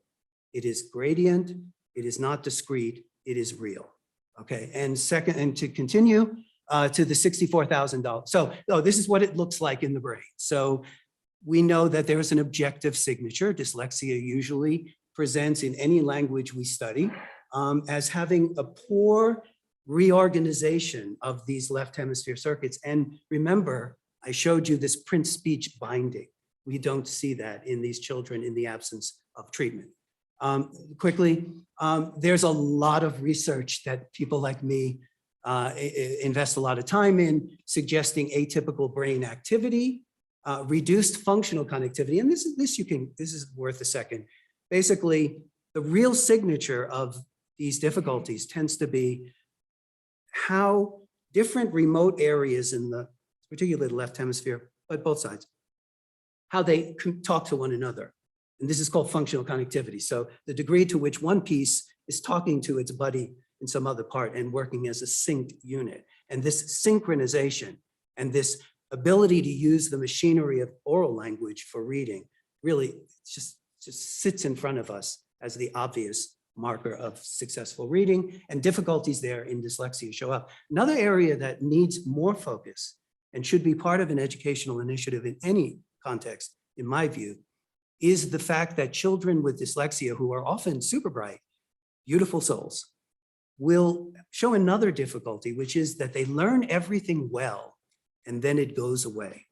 This is called a problem of consolidation in the brain. And I have a number of grants that are looking at NIH projects that are looking at how we can strengthen long-term retention of this information in these bright and beautiful kids. And then where goes function in the brain, there goes structure. So now to the last set of slides, and this is where the action is. We know that there are differences. We know that how those first two questions lay themselves out. And now the $64,000. What do we know about intervention and treatment? And how does that reflect on how we think about legislation or anything else related to how we interact with emergent readers? So the next slide. Oh, this is just a plug, sorry, very quickly, for those of you who care, that we are at a point of tremendous synthesis across disciplines: genetics, neurochemistry, bench neuroscience, neurology, psychology, linguistics, education. At Haskins and in our global literacy, every grant we have, has people from all those fields working this team. It's a very exciting time where science is pushing into a biologic understanding. And while there are lots of examples of people like me going out into the world and having too much hype about brain imaging, okay, and educators rightly go, you know, there's a lot of hype for this brain imaging, and I agree. But it's also the case that the neuroscience is getting to a point, and I'll tell you this in my heart of hearts, where we're not only seeing what the brain is like and getting insight from it, but we're getting to a point, we're getting close, where we can actually use a biologic understanding to improve how we individuate learning to the needs of the learner. And I'll end with that slide, but let me just quickly, this is just a slide showing an NIH study I'm doing with a colleague, Fumiko Heft, that basically has everything from genetics to behavior in its focus. And that's really what the science needs. But in terms of the one that may be more relevant today, what can we do about this problem? So identification of brain signatures, which is what I've just been sharing with you, of dyslexia is good, but it's not good enough. So if you're a good reader, you read well. And if you're a poor reader, you read poorly. And if you're a good reader, you show certain neurologic patterns. And if you're a poor reader, you don't. That's not good enough. We need to say, what can we do with that information? Can that affect the classroom or the clinic? So research, knowing the differences, actually provides a tool or a marker for us on what treatment should grab. Knowing how the brain differs provides a target for treatment. If the treatment is effective for the right child at the right age, we should be seeing some change in these patterns that discriminate, literally discriminate the two groups. So good treatment in almost all venues, no matter how rich it becomes in terms of context and semantics, vocabulary and comprehension, always starts with the elements that you're talking about in these screeners, by the way: phonological awareness, decoding, strengthening the print speech binding that I've just hopefully shown you depends upon the reorganization of left hemisphere language regions to become literate brain. Now, this is something that somebody asked me to make reference to. Is early intervention better than later intervention? And is later intervention worse than really later intervention? The answer is yes, yes, and yes. So this is studies of my colleagues Maureen Lovett at Sick Kids in Toronto, Hospital for Sick Children in Toronto, and colleagues at Georgia State and at Haskins, where we did 80-hour in-class interventions, this group. These are very effective. And what you can see on the first slide is that the older you are when you begin, and this is all in the context of elementary school, the slightly worse the outcome. The younger you are doing the intervention, the more effective. Next slide really shows it. If you look at first graders, just coming up on the next slide. Is it not there? Oh, there it is, yeah. If you look at first graders, their ability to benefit from these 80 hours of evidence-based and intensive remediation, you can see that about 77% showed reliable gains in reading. That's pretty good, right? But in grade 2, you get about 50%, which is still good. And in grade 3, it gets lower. So all of this goes to the point, you really do need early screening and early assessment and early intervention. And you can't do early intervention if you don't know who to look for. And the earlier the intervention, I'll just finish quickly if I may, sir.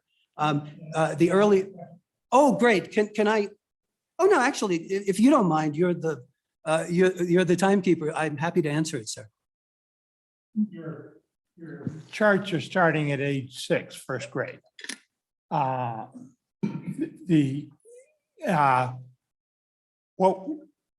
would it show if you had age 4 and 5 on it? So as much as I'd like to say the same and better, and there's some evidence, I am a nerd scientist, and I have to say that the evidence for preschool is not quite at the level we have in terms of numbers and sort of national NIH reading panel kind of data. But yes, the evidence suggests that if you get the readiness skills, now you don't want to be teaching babies to read just because the brain's plastic. And you don't even need to really bring literacy in much to preschool. You want to bring an appreciation of written language. You want to bring in sort of an expansion of your ability to act on oral language, because this is this network in the brain that needs to become open to the literate brain. And there is rapidly growing data that, again, is pretty intuitive to predict that early, even preschool intervention can have benefits. But I'm a little less clear on the strength of these things and also on exactly what works best, whereas we know a lot more about first, second, and third grade. I'm sorry, does that answer? I find that pretty useful. The rest of the committee. And by the way, I want to get to another question you didn't ask, which I'm asking, which is what about middle school and high school? And I will say something about, I'm happy to address that, because of course, kids who are not detected early on or who present, there's something called late emerging RD. These kids need help as well. And we do a lot of work with those children. Yeah, thank you, Mr. Chairman. I want to go back to the preschool question. Please. And I'm curious about, and it's a previous slide as well, about preschool isn't about reading and writing, but about, in part, executive functioning. And that's right. If executive functioning is emphasized in preschool, does that then set up for better learning in first grade, for example? So that's a great question, Representative Connolly. So there's 2 groups I really like. One is out of University of Michigan, Fred Morrison and colleagues. And then another one out of NYU, Clancy Blair and his group, that have done a lot of work on early stress, poverty and exposure to stressors and brains, cortisol impacts on early brain development. The Michigan group has looked specifically at training in self-regulation and EF. What the data suggests is pretty clear. Yes, you will and should and must pay attention to those readiness factors, but it doesn't mean that the rest of what reading needs, which is this explicit awareness of the structure of language that you need to connect to, that doesn't become necessary or doesn't become part of it. So you need them both. And the Michigan group in particular shows nice benefits when you pay some attention to the language piece, which is ultimately where the connections are, and to the brain, and well, they don't even do brain research, but to the systems in the brain that are associated with readiness. Again, sorry, I'm just slightly in the weeds. We have some research in my lab that looks at the brain's emerging neurochemistry, excitatory and inhibitory neurochemistry. And it turns out that kids at risk for dyslexia, published, have elevated what can produce a kind of an hyperexcitability state in the brain. And we now know there's every reason to think that training that in self-regulation is kind of why I showed that slide with the thalamus and the other stuff in it, that's got to be part of the equation. So really good work is being done on how to shape the emergence into literacy to balance cognition and executive function and attention, even memory, though memory is a little less malleable, and language. But of course you need them both. So I'm happy to share offline some of the the work that I consider really good. And our lab right now is, since we're starting at birth, we're really tracking this through as best we can. So if I might just quickly show a couple more slides, and then I promise I'm out of your hair. Can we come back to that? Is it possible? Thank you.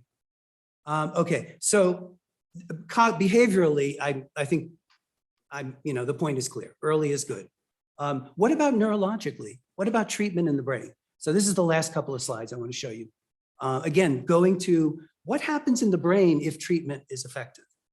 So this is what it looks like in a treatment. This is a study we ran in Atlanta and New Haven, and it's a lot of kids.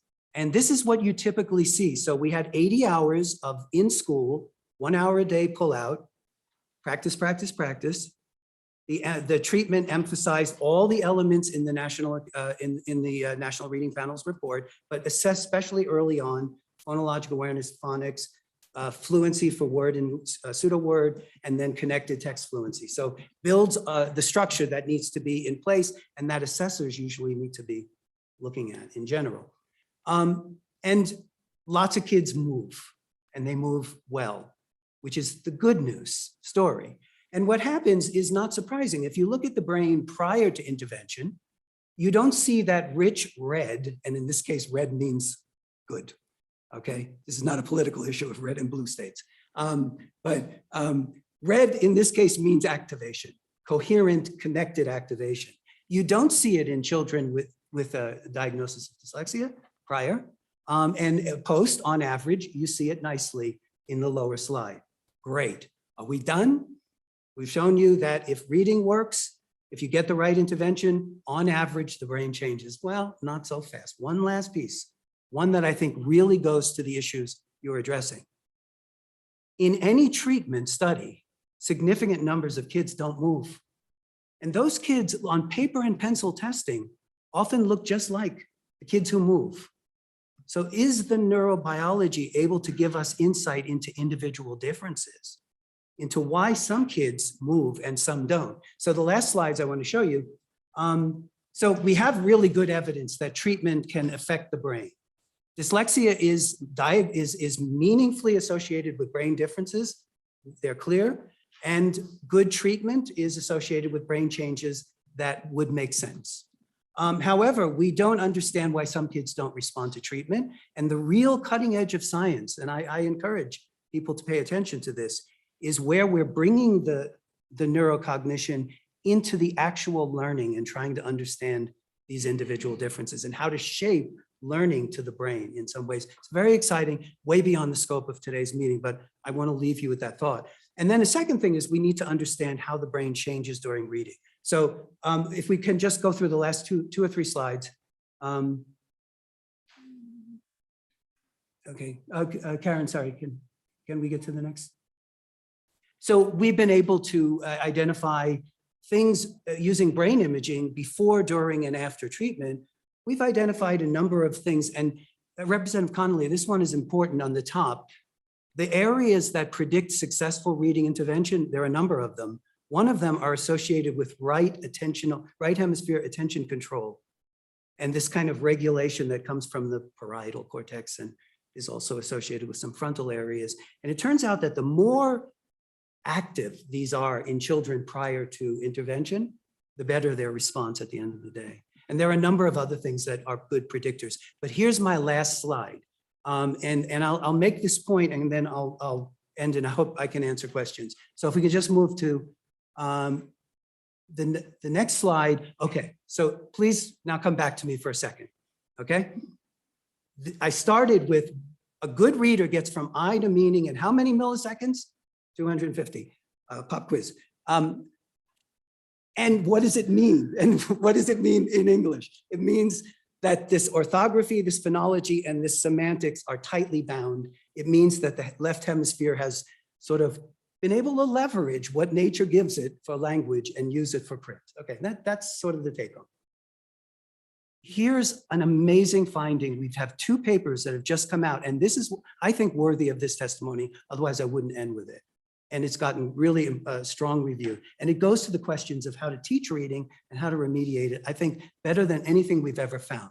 So we had, if you look at that slide, that's your triangle shown with a slightly different, with some pictures, right? We have orthography, the printed word, we have phonology, the sound, and we have some meaning, like the word bin is a garbage can in this case.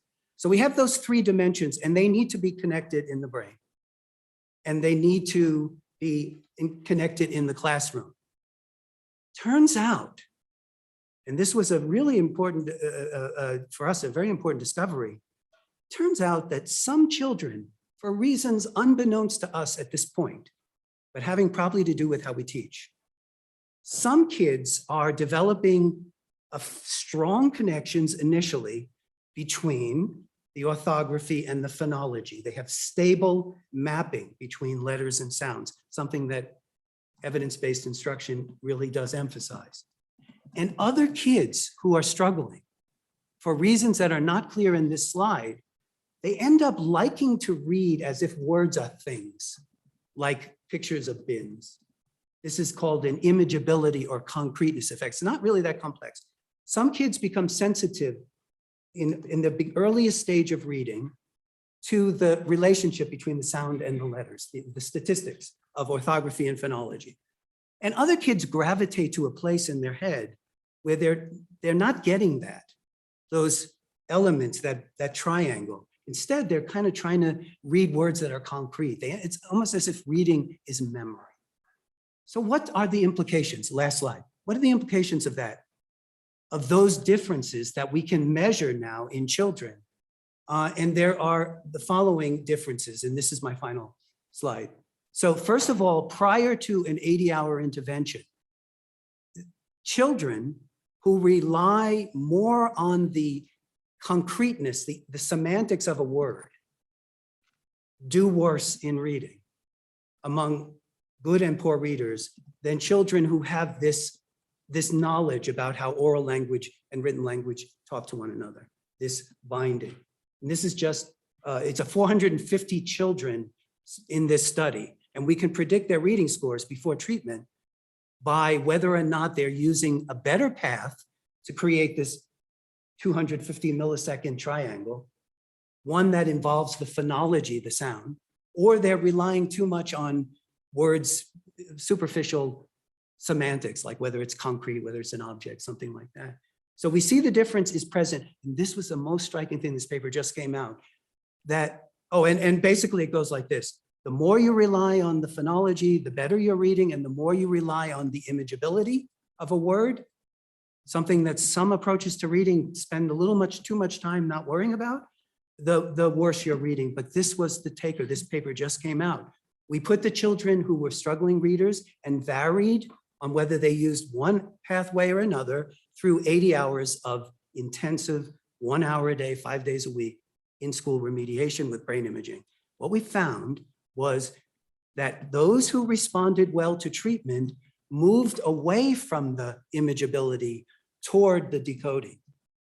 And those who were in the decoding to begin with had a more effective intervention. So to summarize all of this, and I think I have a thank you slide, this I think has real profound implications for diagnosis, for thinking, for screening, and for curriculum development. And it is of a piece with everything else I've been boring you with in terms of the brain research, which is that when the brain finds itself moving to a state where the language structures that the literate form needs to represent are properly integrated, we see good third grade reading, we see good response to treatment. When kids find themselves reading without these teachable, explicit elements, this data is very striking, both the neurologic and the cognitive. It's not so good. And so I would rather strongly argue, I've always tried to be fair, and I'm a scientist, and so I try not to get into the politics of reading debates.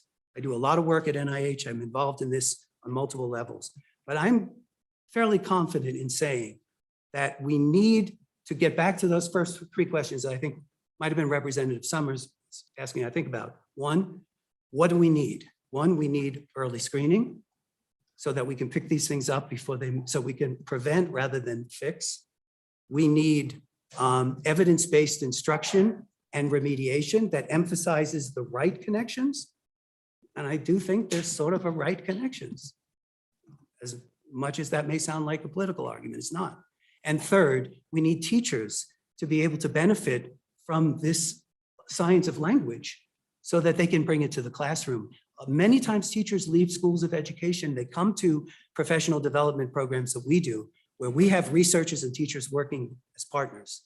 And we basically say to them, they basically say to us, I needed this when I want this information. So again, I'm a sort of a strong advocate. Haskins is very well known as a language institution, so it's natural that we care a lot about these connections. I think the evidence is clear, but what I'm here today to do, as I understand it, and I hope I've done it, is to address the neural basis and the cognitive basis of typical, atypical reading, the plasticity of reading intervention, and something about what the lessons have been that has implications for the classroom. So again, I'm sorry, Senator Cassatt, and thank you for your attention. And of course, I hope I get some questions if there's time. Okay, I think this has been absolutely fascinating. I think, it's a very quick overview of clearly a very complex subject, but I think this is extraordinary information for us to think about and digest that has implications. Sure. I'm going to throw it open to questions in the committee generally, but I'm going to first take you back. There's a slide, you had a consistent story on treatment effects is emerging. And your two bottom points are, we must better understand why some children do not respond to treatment. We need to understand how brain changes result in gains during treatment. Yeah. Where clearly there's need for further knowledge that we don't have yet. Yeah. Am I right in thinking that the implication of those last two statements on that chart are that some children are going to respond to some treatment and other children are going to respond to a different treatment? And we can't fully predict that at this point, but we need to be sensitive to the fact that there isn't yet one solid way of reaching all of them. Am I misreading the science No, there? you're not. I was unclear. And of course, I short shrifted that, but I would argue vehemently that that's not the implication of what I'm trying to say. And I'll try to correct myself. It's a wonderful question. So what we mean by this is not what the brain needs to hear and do. I always talk about it as if you're a disembodied brain, sorry. But what the brain needs to do or be taught, because that is actually, it's the evidence, and there's a lot of it. If you look at a lot of the sort of, I'm involved in a UNESCO report that's coming out this year, a variety of other international as well as national reports. There's really very little evidence that something other than instruction, explicit instruction, and making these three connections that I showed you is effective remediation. And there are people out there who would claim, I've got a thing for $5,000 that will, if your child has some perceptual difference or something else, I'm going to fix it and that will fix reading. And I can tell you as a member of a number of academy panels that there is no good evidence that even if children are complex, and they are, and they're all different, that treating things other than these language and connective elements is effective. So the research that's out there doesn't suggest that the kids who don't move need something totally different. Like, let's teach them reading as a visual memory event, or reading as a sensory motor event, or touch and feel. Like, no. So this is really important. What it means is we have to figure out how to get to their brain through, including, as Representative Connolly noted, the executive function, the selective attention, the other elements, so that they can get the content, which at least crusty researchers like me would argue is, The only good evidence is the kind of content that is usually in what are considered to be evidence-based treatment, but how to deliver it, in what ratios, at what timings, and with what other early stress, cognitive, other factors need to be done. So the implication of we don't know everything yet about how to get to every kid is not that we should be trying out all kinds of crazy stuff, frankly, that doesn't attack the triangle in some way, shape, or form. And given that we know that the triangle develops best when the language and orthography connections are solid, that I would, so really as a researcher and as a director, I would say that while we don't know enough about those kids, and I have a grant that's looking at that, and that's why that slide's there. Who is exactly, how do you shape the classroom to the child? We're not saying that what that child's going to need is apples to some other oranges for someone else. Content is content, delivery is variable. And by the way, delivery is also culturally variable. So indigenous communities, African-American vernacular, I do work in South America in a number of countries. How you get that triangle into the child's head should be culturally bound and respectful, should honor the native language and other factors. These are all big issues for policy. But the content itself, I would argue, I have a strong view, I would argue, is not the culprit of the kids we don't meet. It's how to get that content to them. Now that's a pretty strong view, and there will be people here, I'm sure, who would argue with me about it, but I'm happy to have that.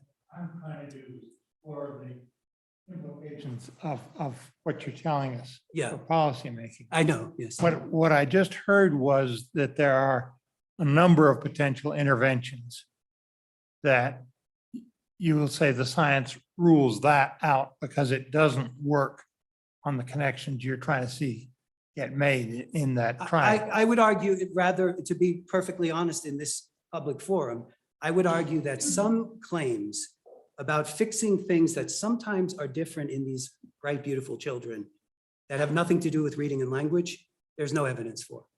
And there are these weird studies that people publish and sell, okay? But they're the real, the cumulative international evidence is that good treatment needs to vary because we need to get all the kids, but it needs to vary not in its core message, but rather in the structure of the learning environment. And that there is so rather than saying the evidence rules out some of these interventions, I would say there's no evidence for them, just to make sure I'm not overstating that case. But you're raising such an important and fraught policy question. When I mentioned, and by the way, just remember, if you get first grade data from that study I showed you, and you get 77% of the kids, and we see these beautiful plastic brain changes, that's pretty darn good, especially when you're talking about what policy should be. Good treatment will get most kids. So when I go off into my neuroscience weeds about the 20 or so % that we don't reach, and that's where my NIH studies right now are focused to a degree. That is not condemnation of the 77% that we're getting gains. And by the way, it does raise something, I think Representative Newman, sorry, I need my glasses. All right, I give you that one, Representative. So you mentioned something early on, and I want to take this up, and maybe if I might just allude to it in off of this point about how we should shape the learning environment. You mentioned something about high functioning districts might not want to be messed with, that we should, see what works. And that is a very intuitive and practical, but I'm worried about that. And I'll tell you why. If you look, as I do on my international circuit, the US reading is nowhere near what it needs to be, even in high functioning districts. So to be perfectly frank, our higher functioning districts are all relative to the fact that internationally we're not where we need to be. And there is real good evidence, I would argue, from colleagues of mine like Susan Brady at University of Rhode Island, Haskins, many other researchers, that what works for dyslexic children, which is these kinds of things that the screens are meant to detect, and then reinforcing those skills, also works for typically developing. So there's a lot of research showing that And if there's one take home, explicit attention that spoken words have structure in order to make those brain connections that develop this efficient circuit. If it's not being done in a so-called high functioning school, then shame, because the high functioning kids are not where they need to be. If you look at the evidence, even typically developing kids, not just kids in the dyslexia debate, but typically developing across the range, are not reading at the level of connected text fluency they need to be. And anytime you can't decode the word and you need some part of your soul to pull it off the page, then the rest of your soul's not available to comprehend. And we see this very clearly as children transition from reading to learning to read, K through 3, to reading to learn. And we begin to see a little bit of a crash. There's also debates, by the way, good ones, about the most effective interventions we currently have, which I've been alluding to. And there's people who say, well, you know, when kids get to middle school, sometimes they're no longer as effective. And that's actually not a condemnation of the treatment itself, because you can't build a roof without a first floor. And this first floor I'm showing you in the brain is this language piece. But one of the reasons why you get limited gains over, you know, in kids who are in treatment is because we don't know what to do in 4th grade. We don't know what to do in 6th grade, and we need more. I mean, we all need more research. So, but we do know what will get 77% of the kids out of the painful spot they're in those first few years. The real challenge of educational cognitive neuroscience, or just educational research, is how to take the gains we get in K through 3 and know how to scaffold on them. I'm actually doing a study that's just beginning, where we're looking at kids who've been through treatment and brain measures in 2nd grade, and I'm bringing them back in middle school. This is part of this so-called merit grant that I have, which is a 10-year project. And we're going to be really trying to figure out, how do you scaffold? So some people will argue, well, if readers don't become great comprehenders always when you fix these basic elements, maybe these basic elements aren't enough. Yeah, maybe. But if you don't have them, you have a reader that is treating words in a way that the brain doesn't want them treated. Treats them like that picture of the can, rather than the phonetic linguistic structure that allows you to use the machinery of talking and listening. So anyway, to the point, sorry for my soapbox. I'm in the right place for soapbox, but sorry for my soapbox. But the key thing as a research nerd is that we are not getting nearly what we need in the best reading districts in my state, which is Connecticut, or I think in any state that's been looked at seriously, and many other countries that are a bit more systematic in how they teach early literacy, some of which you wouldn't necessarily expect are able to yield better outcomes in these so-called international normative studies like the PISA. Sorry. Point well taken and very much appreciated. Thank you very much. Thank you. And it just struck me, and I felt compelled to address it. And then I threw in a bunch of other stuff, which I apologize for. Yes. On the proportion of the children achieving expected levels within 1 year reading and intervention, where your 77% figure was. Right. That's not of the general population of children. That's of the population of children that we're intervening because there is some kind of problem. That's right. And if you look at the general population and you look at those kinds of programs, you also see gains. That's what I was saying. You see gains across the continuum. But these studies that the Lovett group and our group were involved in were children who were meeting criteria for reading. So if you find, say, that a quarter of the kids need an intervention, this 77% is of that quarter, not the whole population. Oh, exactly. For that slide. For that slide, a good point. And you know, one of the questions we are addressing, Senator Scott, is, are there some percent of kids, and it's going to be very small, who are bright? Dyslexia is strange in that it presents with so many other good cognitive skills. And neurobiologically, you can see these separations in brain. And one of the questions is, are there going to be some percentage of kids who going into middle school will never have been able to get enough no matter what we do and might need assistive technology and those kinds of things? That's a very important topic. I deal with it in other venues. There probably are, but it's a very small percentage. And so, you know, it almost goes to what Representative Newman said. I'm talking about things that if they're not fixed, they're not broke, don't fix them. And one of them is that we can get a lot of kids. And I believe that sort of in the no child left behind mindset, that for those 25% of that 20% who are not moving enough, my cameras and my EEGs are on their heads, those beautiful, wonderful little heads right now, trying to figure out if we can shape a learning experience that turns the system on. Because, and it really does go, actually, Representative Connolly, to this sort of stability, this readiness, which even has its own neurochemistry. It's really amazing.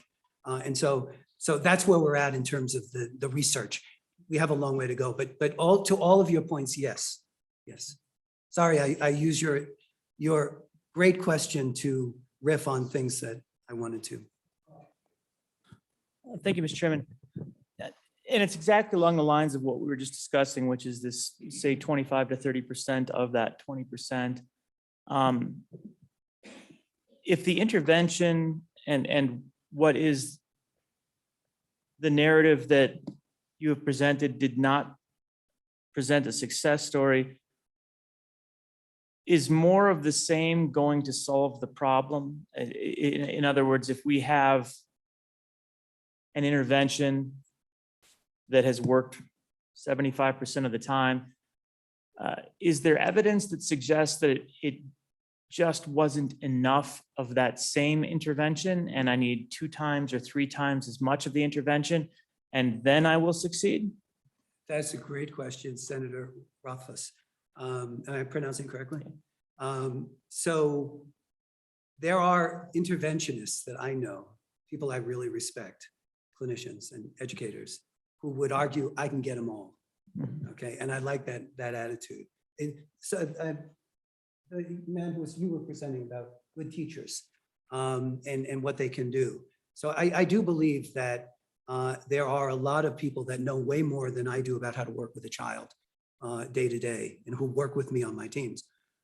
Those people would tell me that sometimes more, or what I was saying to Senator Scott, changing the way we present, the context, the stimulation, the readiness, the ways, and there's a lot of cognitive psychology about how you can increase the probability of learning. And then there's this weird thing that I mentioned, which is some kids get everything well, and then it just doesn't stick.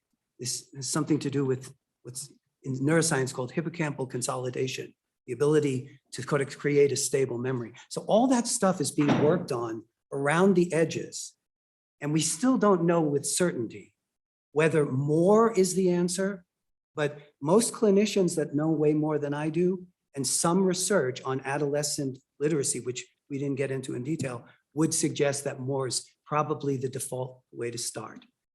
And if a good first approximation, and then tailoring to motivation, arousal, self-regulation, and some of these other matters, and also motivation. You know, even the National Reading Panel talked about motivation, and good teachers, no matter what their camp or their beliefs, know how to motivate people. They know how to arouse the child. So, I mean, there's a lot of work that needs to be done. But I think in my answer is usually to this question is usually that I wouldn't give up.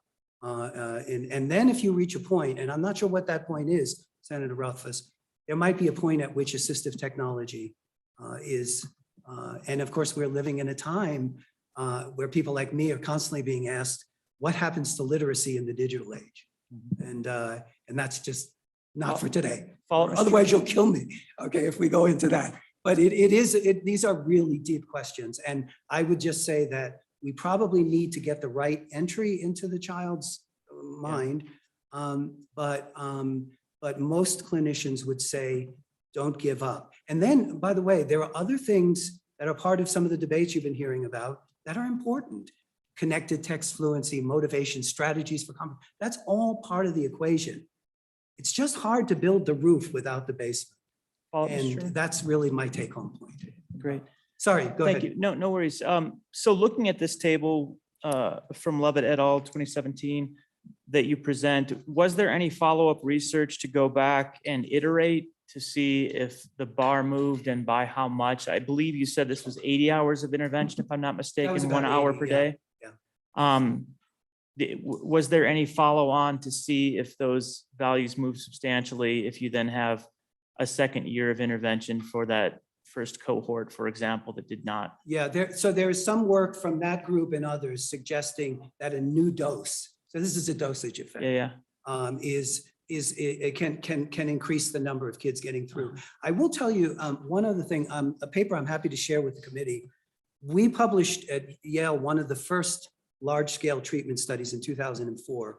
This was a monster NIH grant, so your taxpayer dollars and mine paid for this. But we had children who were from, of all places, Syracuse, and they were flown 3 times to New Haven to be scanned before treatment at the end of 90 hours, and then 1 year follow-up with no treatment. And this was a study I did with the Shaywitzes at the Yale Child Study Center, and we published in 2004. The important finding, otherwise the brain is meaningless, was that we got good gains for about 78%. It was very similar to this. Those gains were reliable 1 year follow-up with nothing relative to the control groups. They still diminish though, and we know that we need something for this follow-up. But even without a dose, second dose, we were able to see, and then neurologically, what we found is the differences that were the shift in the brain's organization that we saw at the end of treatment continued, looking much like typical development longitudinal data in the group that had gotten 1 year of treatment. But as I said, what we're now going to be doing in my new research, maybe it'll take us a few years, we're just starting, is we're bringing kids back who've been through this treatment in second grade, second, third, and now they're going to be in middle school. And some of those kids are going to be the ones that it didn't stick, or it stuck, but they didn't get to the next element of the sort of the reading system. And we are really trying to figure this one out. But I think in general, we need more research. There's always going to be an answer from somebody like me with that, and this is one of them. Well, one other question, Mr. Chairman, along those lines is when you're providing these interventions, most of the ones you referred to were 1 hour interventions for 90 times, 80 times, something along those lines, presumably over several weeks. And that's then going to be a reinforcement, I assume, of those neural networks. Is it as effective or dramatically less effective to have more intensive interventions? And what I'm contemplating is a summer school type endeavor as opposed to an in-session type endeavor. If we want to try and catch people up, can you try and get to your 80 hours more quickly? So this is exactly where the science is right now. For example, we just did a study, an NSF study that we had during COVID, which was that we knew there'd not only be a summer slide, which there always is, but there'd be a COVID slide on top of the summer slide, and there was and has been. And we were using some use of ed tech. By the way, ed tech is not a panacea, but there's a lot of good work. I'm happy to speak or send more information to the committee. And we were using some ed tech to try to mitigate the expected loss.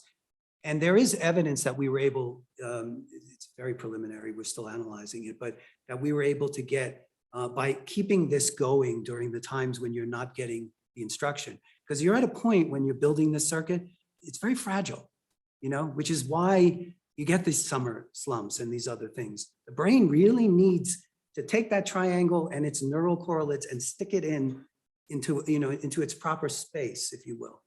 And so the question of not only dose, but of frequency.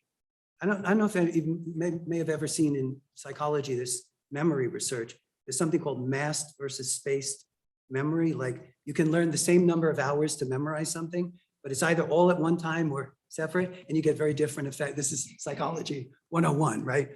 I think you're an engineer, but you can relate to that, right? So that question is part of this issue about how to tailor the learning to the individual. Now, one of the things that we're doing, I have to share this, is because these 1 hour a day pullout studies are what NIH has to start with, our research, because everything's controlled. The control group is matched on everything in the kitchen sink, and it's exactly a pullout, but it's very unnatural, right? So what we're now doing, we're working with 2 large schools, one in Philadelphia and one in White Plains, New York, not far from us. And what we're doing is we're actually watching kids go through these treatments in the wild, in school, where they're getting all kinds of other things with the silly EEG caps on their heads at times in the wild, okay? Not the Wyoming wild, but the Connecticut wild or whatever. Okay, but here's what we're trying to get at. Can we find the magic mix whereby some children not only getting 80 hours of this content, but getting it in an enrichment program that also focuses on writing as well as reading, which you have to consider, by the way, and spelling is something you shouldn't forget, all that stuff. So we're actually trying now to get to a new phase. This is what my merit study is doing, to get to a new phase where we can actually begin to do more naturalistic, classroom relevant research on what works. And I think, sorry for the little jump, but I think that that's where we're going to get this kind of fixing around the edges, because the content may be invariant at one level, or at least in its early stage. But the way that we, we build upon it is something that particularly schools for kids who struggle, who have really elegant programs. They're like little islands of enlightenment in a sense for this population of children. And we're in there with our cameras and we're trying to figure out how we can improve it. But there are a zillion really good technical questions in the one you asked, and a lot that we haven't fully researched that have to do with not just dosage, but delivery and context. But as I said, most of the experts I trust, because I'm not an expert in a lot of things, as you can probably guess, but I'm more in the basic science side of it. Most of the experts I trust say that they are not giving up, that they can point to cases where children will present. But when you look at really elegant programs, and there may be many out here, they're presenting it in enriched environments for the child. Minimally, think about STEM learning. If you can make STEM, science, technology, engineering, math, interesting, you can also see a feedback on literacy, according to some research that's out there. So it's not that, I'm not talking about drill and kill here as the only thing literacy demands. I'm talking about getting a first floor before you move to the balcony. So that's, anyway, sorry.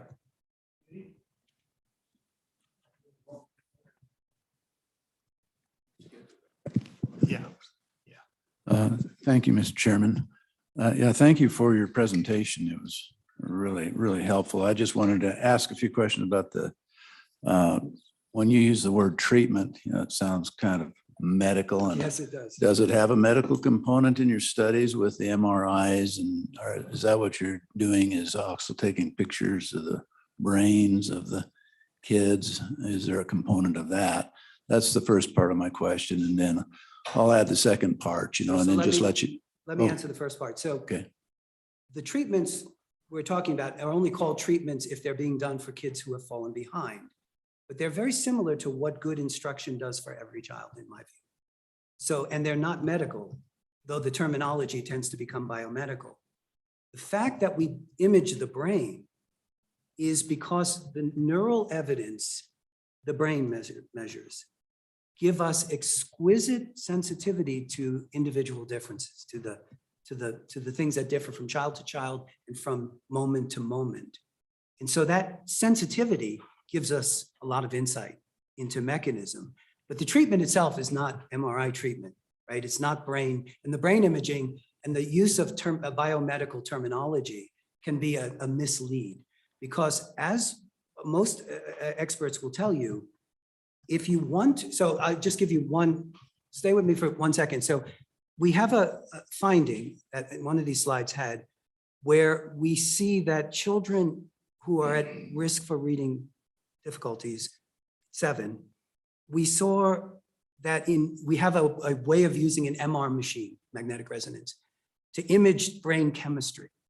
Okay, it's called magnetic resonance spectroscopy. So you're watching a movie, it's perfectly safe, and the child is giving us information about neurotransmitters and neurometabolites in the brain. Okay. Now, there's two neurotransmitters that are important for this discussion. One is glutamate, which is excitatory. The other is GABA, which is inhibitory. And the brain modulates these in order to build circuits. This is how the brain learns. Now, children with dyslexia in this Pugh et al. 2014 study that I published, we found that they had differences in the chemistry, the differences we measured. But the treatment, so even if I could change the chemistry, that might prepare the child for treating reading. The treatment would not be the change in chemistry. It would not be the biomedical. That would be preparing a brain that's ready to learn. If so, as we go deeper into the biomedical foundations, we're getting to a point where we might, knowing something about the brain, we might have a kind of a readiness for the child. We might be looking at the brain state. But what constitutes treatment is not treatment in that sense. It's good education, good content. And so you can't, as I always say, you might be able to fix ADHD with chemistry, but you're not fixing dyslexia. What you are fixing is maybe the readiness to be fixed. The fixing itself is a cognitive thing. It is an educational thing. It's a learning thing, as clear as a bell. You can't fix reading by changing the brain state, but you might prepare it. So it's a great question. And that was, of course, my answer. What was the second part? Thank you. That's helpful follow-up. And along those lines, you're talking about the foundational pieces. So is building that subset of development of the oral language part of that foundation? I mean, we talk about, teaching kids to read, they have a reading problem. Now we're going to jump in and teach them how to read. Is there a starting point before that where they need to be just caught up on oral language? Yeah, so I mean, a lot of this is old stuff, and that you'll have seen this, and it's well known. Some of it has to do with, oh yeah, that's right. This is one of the things. So the phonological skills, the meta-linguistic understanding that spoken words have structure, something that your mind doesn't need to know to be a talker and listener, but your mind needs to become aware of, become literate. So things like the readiness is, the sensitivity to oral language, the ability to build the connections, this is called phonics, all of these things, speed, fluency, vocabulary decoding, all of those things are what you would call the foundational elements. But you're raising something that goes a little bit even deeper, in my view, which is even before you introduce literate language, what do you want to be emphasizing in pre-literate children? So the things that lead to good phonologic awareness, say the word cat without the first sound and you say at. This ability to understand structure, which I know people get tired of hearing about, was discovered at Haskins, by the way, I'll say, in the 60s by my mentors. I wasn't around. I was alive, but not around. That's like important, so muy importante. It's really something you want to get in place. But there is more. So let me restrain myself a little bit. We have some data, I have some evidence that children so what do you want to stimulate? You want to stimulate oral language. There are a variety of things. There's something called set for variability. It's a new kind of a measure that measures your ability to understand mispronunciations and to correct them. All of this is preparing the Broca's and the Wernicke's piece for becoming part of the literate brain. We actually have a set of papers where we do this really weird little thing where the child is listening, hears a cue, and they have to say a sound. Like, this is like cognitive psychology nerddom, okay? And they just keep saying the same sound. And at some point we play a little trick, it's harmless, and we modify what comes back because we hear what we say. So it's called speech modification. And it's just it's developed in this context of stuttering research, helping people who stutter. But it's a kind of a very simple thing, it has nothing to do with reading, it has to do with your ability of expressive and receptive machinery to actually work in sync. So This is something that if reading is parasitic on these things, maybe your ability to do these pre-literate things would matter. This is what we found, that the ability to modulate your what are called speech gestures based on feedback on the speech signal. I know this is, I think you get this, that this idea that the purely oral language machinery, the talking and the listening, but very deep in the weeds, this is something that predicts reading difficulties later on. We can see it in the pre-literate brain. So what should the pre-literate environment be about? Well, you don't want to be teaching babies to read. That's silly. You don't even need to teach 4-year-olds. And that's, people can debate when's the right time. I think it's actually a neurobiologic question in my mind. But what you do want to do is you want to create rich vocabulary, good oral language skills, metaphonology and phonological awareness, and these kind of things. And one last strange finding I want to share with you.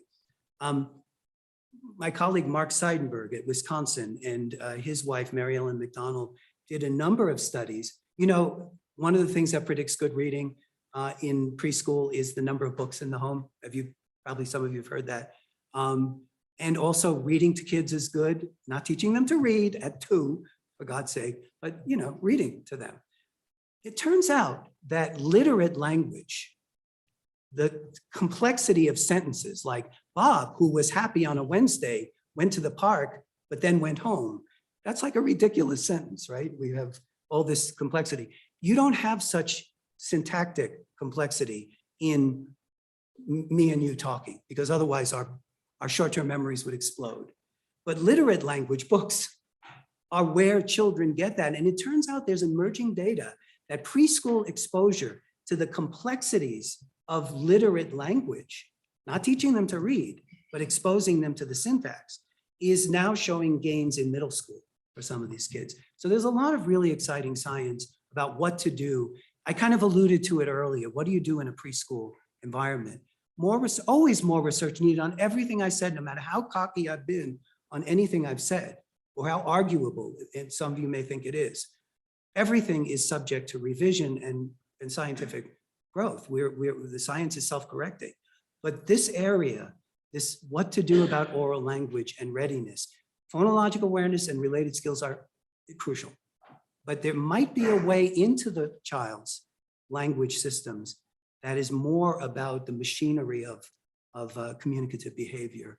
And that's why that weird finding I showed you with late talking at the age of 2, not having 1.5 sentence, 1.5 word sentences on average by a certain age, is a risk marker for literacy issues, not only in English, but in Finnish and in a number of other studies that have studied this. Why? Why should your oral language early on be, prognosticating difficulties later on? Not every kid who struggles had these issues. But there's a relationship having to do, we found, with the behavior of the basal ganglia and the thalamus and some other areas we think we're exploring. That's the good stuff. That's where the science is going. And every year, I think we get better at the neurobiology. And while there's way too much hooey about brain imaging sometimes, and educators rightly push back on, oh, it's another guy with brain pictures. The real value added of mapping into the brain is this sensitivity to the mechanisms of learning and the ability to shape a better environment, in my view. Oh my God. Thank you, Mr. Chairman. Just 2. So, for the purposes of what we're here talking about today, are for, lack of way of talking about it more in a more complex way, good screeners and bad screeners. And so, looking at this chart that we were given to us, about 40 different screening tools. I'm curious if you've had a chance in your work to identify certain screeners and, just trying to give us a sense of how many out there in the universe you think are valid that you would trust if you were in our shoes. Right. And give us a sense, are there bad screeners? And, did you look at this list and I want to be sensitive. I don't want to name them out, but did you see screeners on this list that you're like, that's not a good one? And then the second is on professional development. We're very sensitive to that and mandating what our teachers are being taught. But we're not alone. I just find that curious. The state to the south of us, they mandated this a few years ago. if you can talk, because you mentioned you work on multidisciplinary teams, what your experience is in states that have required this kind of professional development, what you've seen, what you've heard, was there pushback, just any information like that, that for us to consider. Thank you, Mr. Chairman. Thank you, Senator, Mr. Chairman and Senator Ellis. I think I did that correctly. And members of the committee. That's great. Two questions. To the issue of screeners, I haven't seen what's on the table here. I'm also, what I would be doing is getting on my cell phone in the hall right now and going to my people who are experts at, we all work, we're like interchangeable parts in this. However, I've been doing these NIH studies for almost 30 years, and I use different screeners, and I have a fair amount of experience with psychometrics of the different measures and how we assess whether they're picking up the same thing or something different, whether they're valid and reliable. I would say that I really do have to start with, it's sometimes boring to be getting good information out, but the screeners must be early. If you're screening in a pre-literate or a kindergarten child, you can't look at certain things because they're not there yet. The focus on phonological awareness and early decoding and alphabetic knowledge, actually early alphabet knowledge is important. The screening of these sensitivities to mispronunciation is an area that's becoming really hot right now. And I would say there's not a lot of packages out there that have it, but it's becoming a big research tool. But you clearly want to have these elements when kids are screened in first grade, which is more likely, and second, then you have to have the phonological awareness, you have to have the decoding, you have to have the word and pseudo word reading. And parents always ask me, if I put my child in your MRI, will you get a better diagnosis for my child of their exact condition? And I always say, not yet, but $1.25 pseudo word reading test will do pretty well. And the brain imaging is beginning to make sense of why. And then I think will lead to better assessments as we go forward. But so in first, second grade, you want to bring in word pseudo word decoding, but you also don't want to just be looking at words in a vacuum. You want to be looking at connected text fluency and comprehension eventually, as that becomes the currency in second, third, fourth grade.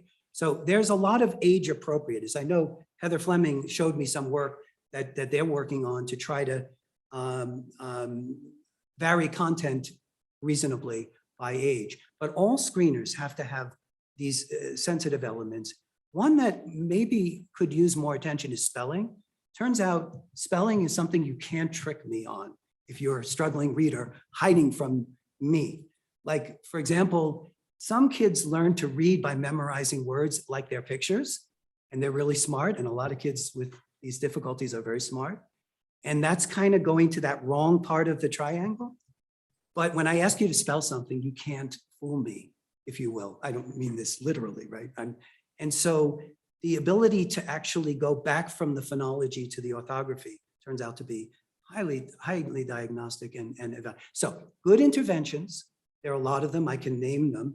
I'm sorry, the screeners need to be a bit modified by age and experience.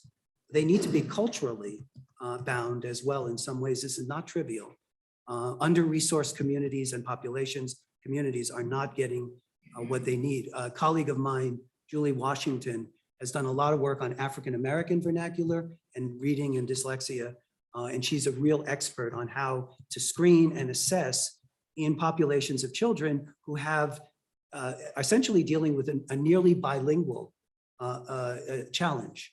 And of course, kids who are English language learners. So there's a lot of nuances in the screeners. There are some elements that need to be there.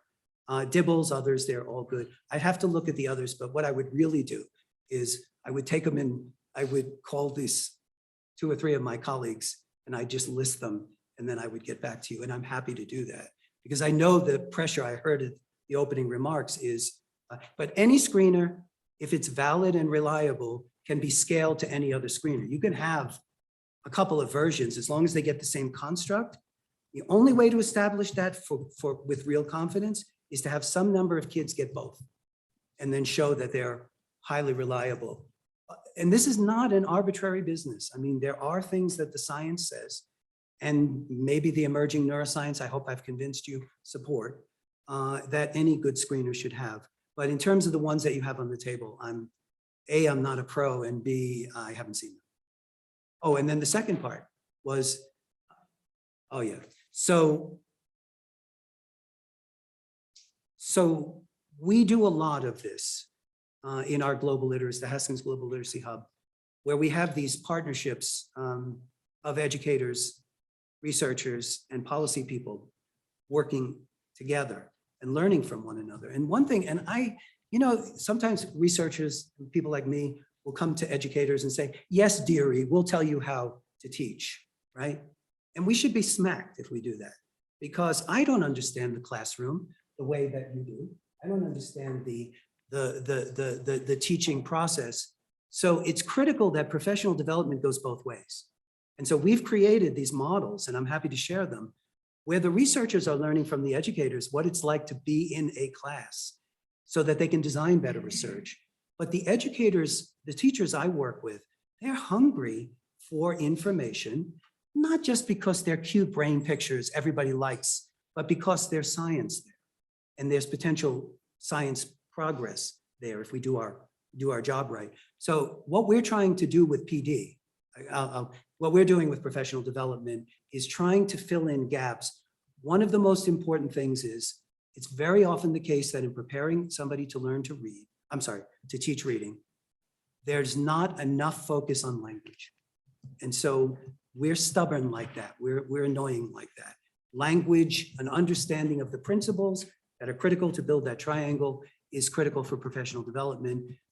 Real mutual partnerships and respect in both directions make for this. And then finding a common vocabulary so that the educators know the neuro nerd stuff and the neuro nerds know what curriculum debates are all about is the only way to go forward. It has to be respectful and bidirectional. And I think you.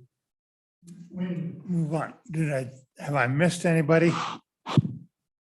Okay, thank you very much. Thank you. We appreciate it. We're, as my co-chairman has reminded me, we've blown our schedule again on this topic, which is fairly common at this meeting, this committee and this meeting. We're going to take a break now. Be back in 10 minutes and we'll see in the break. Some of you in the audience want to talk, let me know, and we'll try to get back on track and get this. Mr. Chairman, may I Back to ask Dr. Pugh, could you just please send us the full citations to the studies that you've talked about? It's funny, I was just going to on the mic and say that I'm happy to send whatever, I'll send some summary of some of this work and some overview papers that are written more for general audience. And please feel free, now that I've been here, if there are further questions for our community, we're a pretty diverse community in a number of universities, I'm happy to bring anybody to the table. They're not all as obnoxious as I am. And I'm happy to share whatever and try to address any questions. What you guys are doing is, of course, profoundly important. And I'm honored to be here and thank you for your attention.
We're going to try to come back now.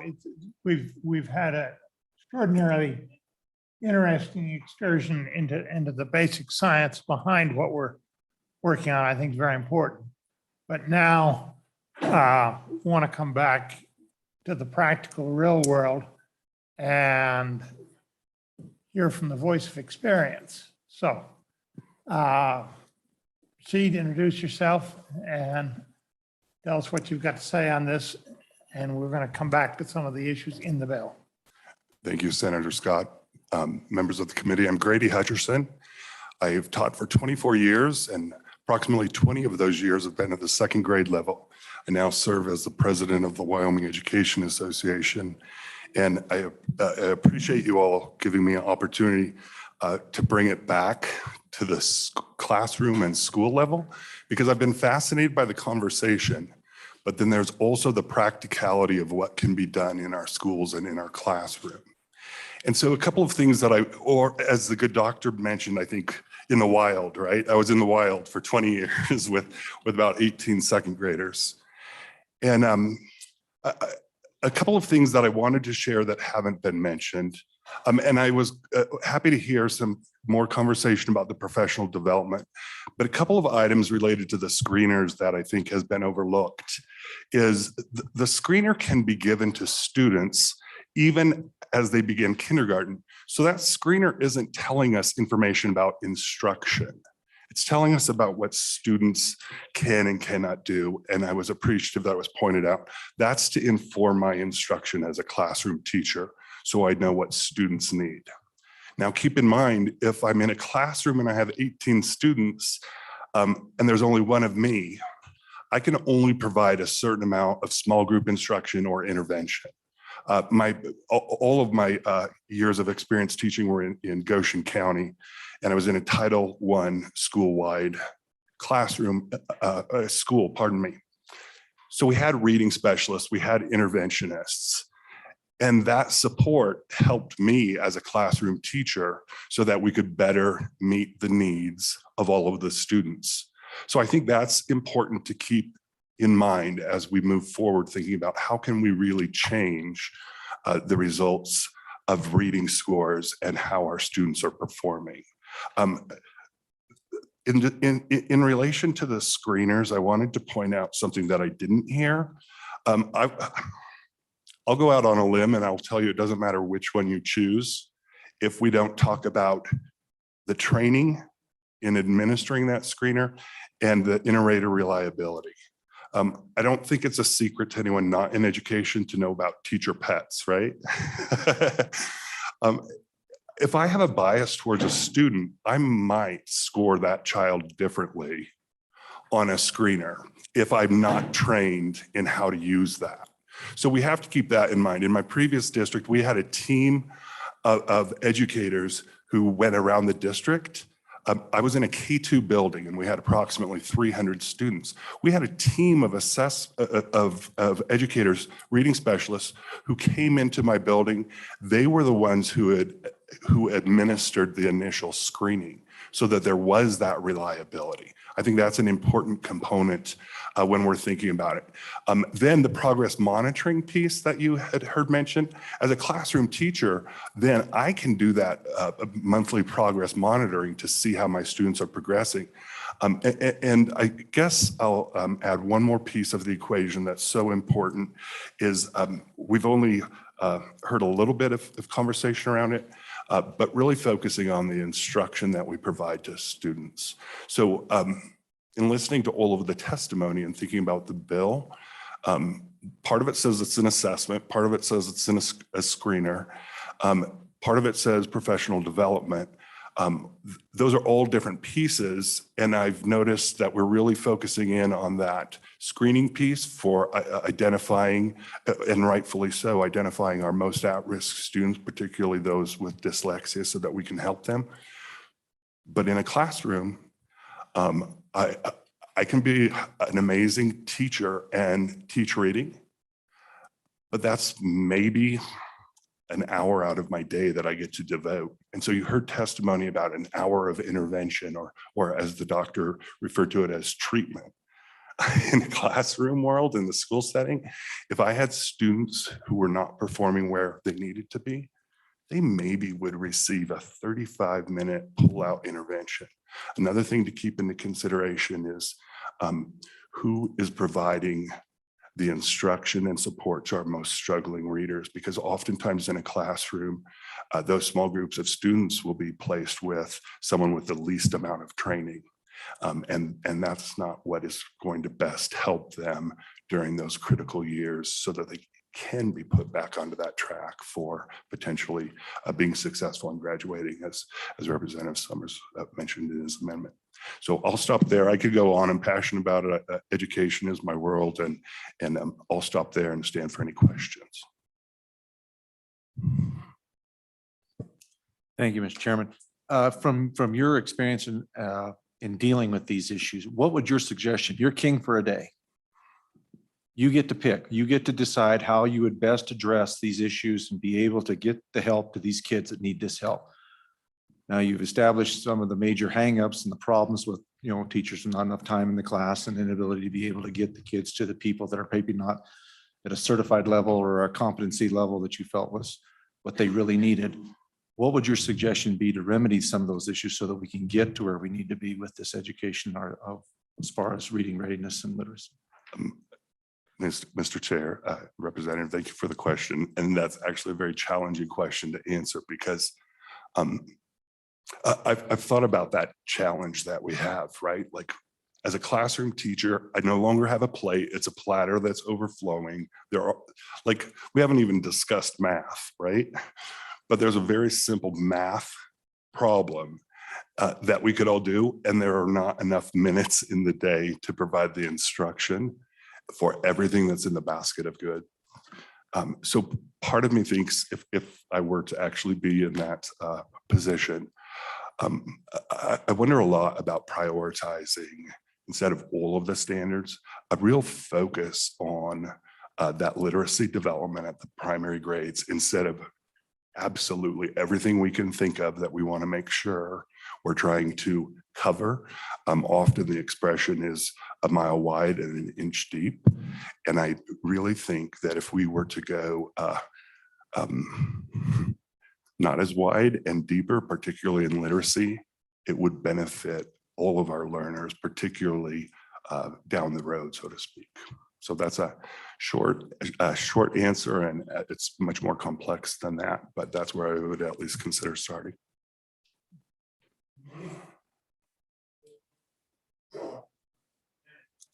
This is not particularly relevant to this bill, but what you're really telling us is in putting together the basket of services, we have got it way too big and we're losing sight of the fundamentals.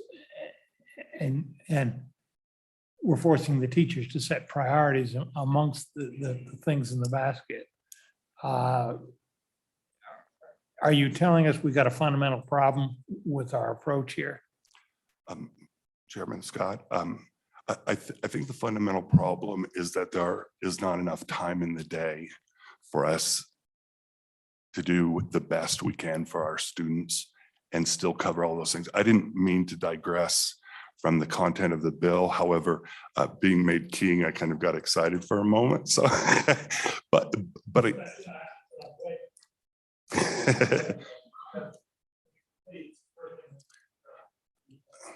and if I may add one more thing, Senator, I didn't mention this, but prior to the pandemic, I had received, and over my career, I've received extensive professional development specific to reading. But right prior to March 19th, in our district, they were implementing professional development for a certain reading instruction program or intervention. And my colleagues and I, K5, received 5 days worth of professional development for that one intervention program. And the reason why I want to share that with you is because as we talk about how do we help teachers improve their instruction in reading so that our students can continually grow, because that's the other piece that's important, right, is growth. it's an enormous investment of, I would say, time and money to provide the meaningful professional development that is needed to actually change instruction and outcomes.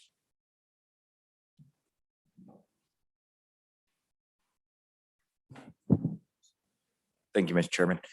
Just a quick question. You raised the point that, the kids that are struggling have interventionists that receive this extra training. Do you believe that it would be beneficial that we get all teachers that same training to where we don't have to send them to interventionists, and that every single teacher is equipped with the same skills and the same abilities that these interventionists have? Mr. Chairman, Representative Brown, so I'm guilty of really enjoying brainstorming. And I actually love that idea, right? Like to stop and back up and think about, what if our investment in education was ensuring that K-3 teachers were reading specialists, right? Which could go back to that idea of focusing on reading instruction. I know that the University of Wyoming is starting to do some really amazing work to help with preparing student teachers. But when you think about everything I'm tasked with teaching students in my classroom, I'm only really given a small portion of training specific to reading instruction. So if I were a reading specialist, or if I had that additional training as a primary teacher, we saw that data. I think the most fascinating chart from Dr. Pugh that I saw was the one with the green and blue dots, right? Like that early intervention, that instruction is when we're going to change how our students are performing, because otherwise we see that they're just not making that improvement. So it could be a fascinating and expensive experiment to see what would happen if all of your K-3 certified teachers were actually reading specialists. Thank you.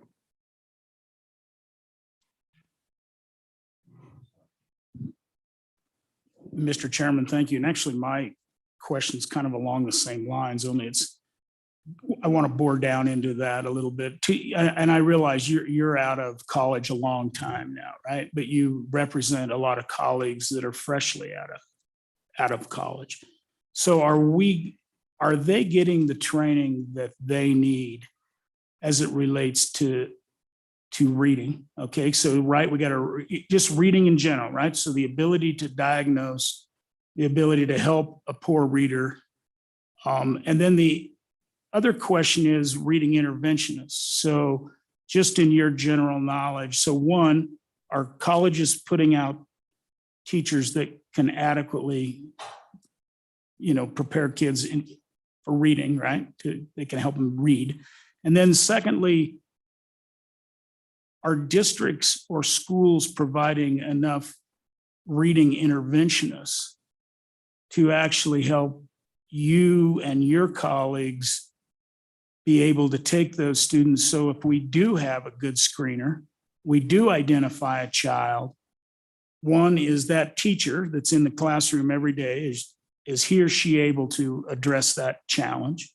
And two, are districts providing enough interventionists, if not, to bring that child up to snuff?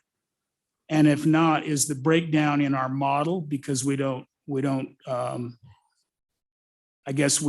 bias reading interventionists in any particular way in our model, or actually demand it in any particular way? So help me out on those two pieces. Mr. Chairman and Representative Summers, thank you. At the risk of being not politically correct, I will say that by and large, teachers are ill prepared when they leave college to step into the classroom. And that's not a dig on our universities or colleges. That's just the reality of the difference between sitting in a classroom, hearing from experts about learning, versus entering that classroom where Dr. Pugh talked about the difference of the person who's able to interact with students. And there's so much more to teaching. And so I think there's always room for growth and improvement. And we're seeing that in some of our institutions, thankfully, in terms of better preparing our college graduates to enter the classroom. You know, there are a couple of components to go along with that. You think about the importance and value of student teaching, for example. You know, in the medical profession, that's an internship. And so in education, you have somebody who's student teaching, and that's really their only first opportunity to really start understanding the complexities of the classroom. So I don't know if that fully answers your question, sir, but that college prep is always a room, in my just in my opinion, where there could be improvement, particularly with reading. I will also share a little tidbit. I also had the opportunity to teach high school mathematics because I also have a passion for mathematics. And math is another area where oftentimes teachers are ill-prepared to teach that content. I know that's a bird walk, but I mean, in general. So it's a difficult to figure out how to better prepare all of our educators so that they're doing and have what they need to be successful in the classroom. And in terms of your question related to interventionists, I will tell you, I'm going to phrase it this way. I had the good opportunity of being in a Title I district because that provided the extra financial resources so that we did have multiple Title I reading specialists to help provide those interventions. And I don't have the experience outside of that myself personally, but I know that there are schools where they've tried to prioritize building that in their own way, you know, utilizing the block grant resources differently because they know there's a need for that. I would definitely advocate that there could easily be a component in the funding model specific to reading interventionists because we know the vital importance, and I applaud the entire committee because of that for this topic. I hope that helped. Thank you. Thank you, Mr. Chairman. Thank you for your testimony. I took in my notes, you know, your 5 days of professional development and training. And then the other thing that keeps coming up is really the time. And you'd mentioned, you know, 35 minutes maybe for a specialist, and we fund in the model as well, you know, extended day, summer school. I'm just back to kind of Representative Nyman's king for a day. I mean, is there a better way we can use that? I mean, do you think it's realistic for struggling readers to just have some time after school or before school or a special summer school kind of unit for that? Thank you, Mr. Chairman. Mr. Chairman and Representative Harshman, thank you for the question. I will tell you that I think if I were in charge for a day, I think I would look at separate staff to provide interventions outside of the normal school day. Because as a full-time classroom regular ed teacher, my days already are pushed, are pushed into the 7 p.m. hour, just planning and prep and grade work. Like for me to add on top of that, now I'm going to work maybe say an hour, ideally at least an hour to provide interventions. So I've often thought it would make such good sense to think about how can we have staff either on like differing schedules so they have a late start, but they stay and provide the after school interventions, because by 3:30 when 18, 7, and 8-year-olds leave, my energy leaves with them, and it would be pretty hard for me to do that. But I think there could be a way to staff schools differently to provide after school interventions, which makes a lot of good sense to me. And then related to the summer school, I had the good fortune for 15 years of my career to teach migrant school during the summer. And it was a focus on reading and math. And for all of those 15 years, and I stopped teaching during those days at lunchtime. And then they had other components of their day afterwards. But all 15 years that I taught that migrant school, I always commented that I had more time in terms of minutes instructionally from 8 a.m. till noon with those students than I did during a full day of the regular school year. So I think that a summer school model could really be beneficial for particularly most and at-risk students struggling in reading and language arts and oral language, as the good doctor pointed out. Thank you.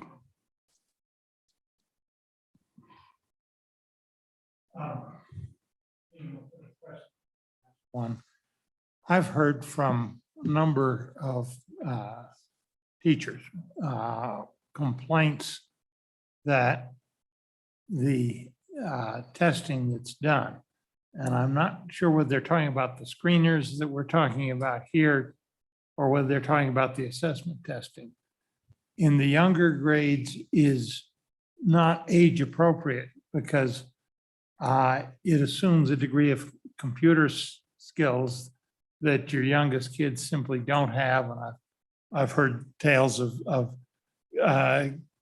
kids using the assessment time to, oh, this computer is a new toy. I've got to explore it and figure out how to work it, figure what we can do with it, rather than respond to the test. And that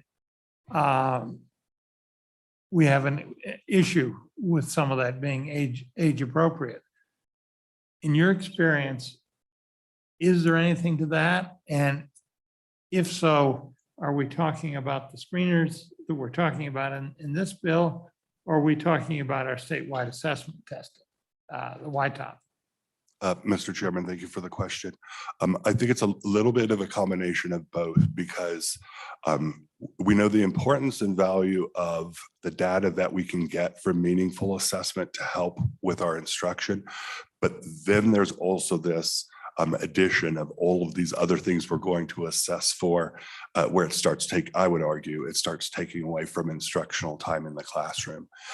And I have witnessed, even with my second grade students, particularly the first time or two when they're sitting down at a device, whether it be an iPad or a computer, sometimes they're more interested in manipulating the technology and seeing how much they can zoom in and zoom out. And so I do think that there are times where those factors negatively impact the student's score or performance. I also know being in a K-2 building, it's a pretty sad day for me as a passionate early educator, watching a 5-year-old who might still be struggling with holding a pencil, trying to manipulate a mouse and screen to, a computer screen to complete assessments. So I do think some of those are developmentally inappropriate, but I think most teachers and buildings try to correct that if it's brought to their attention. But there is an element and component of that, I would agree. The follow-up question, actually, should we, in our legislation, tell the State Department to make sure that the screeners being used here are age appropriate or developmentally appropriate? Or is that something, a degree of micromanagement we don't need to get into? Mr. Chairman, I would certainly always advocate for age and developmentally appropriate everything. I think if the department were to do the research and look at what screeners, I think those would be deemed and determined to be appropriate. Otherwise, they probably wouldn't be recommended. Thank you. Thank you all. Appreciate you. Okay, thank you very much. Thank you. Appreciate it. University, do you want to be next or?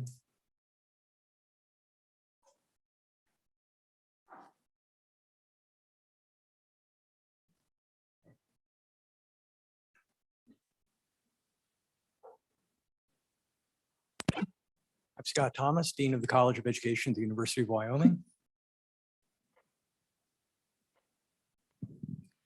Good morning, Leslie Rush, also from the College of Education, Director of the Wyoming School University Partnership. Proceed.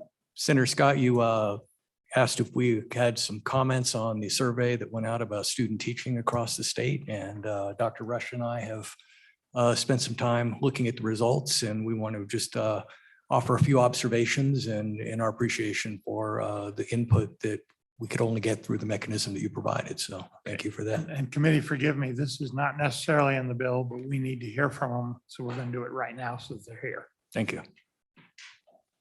Dr. Rush? Thank you, Senator Scott, members of the committee.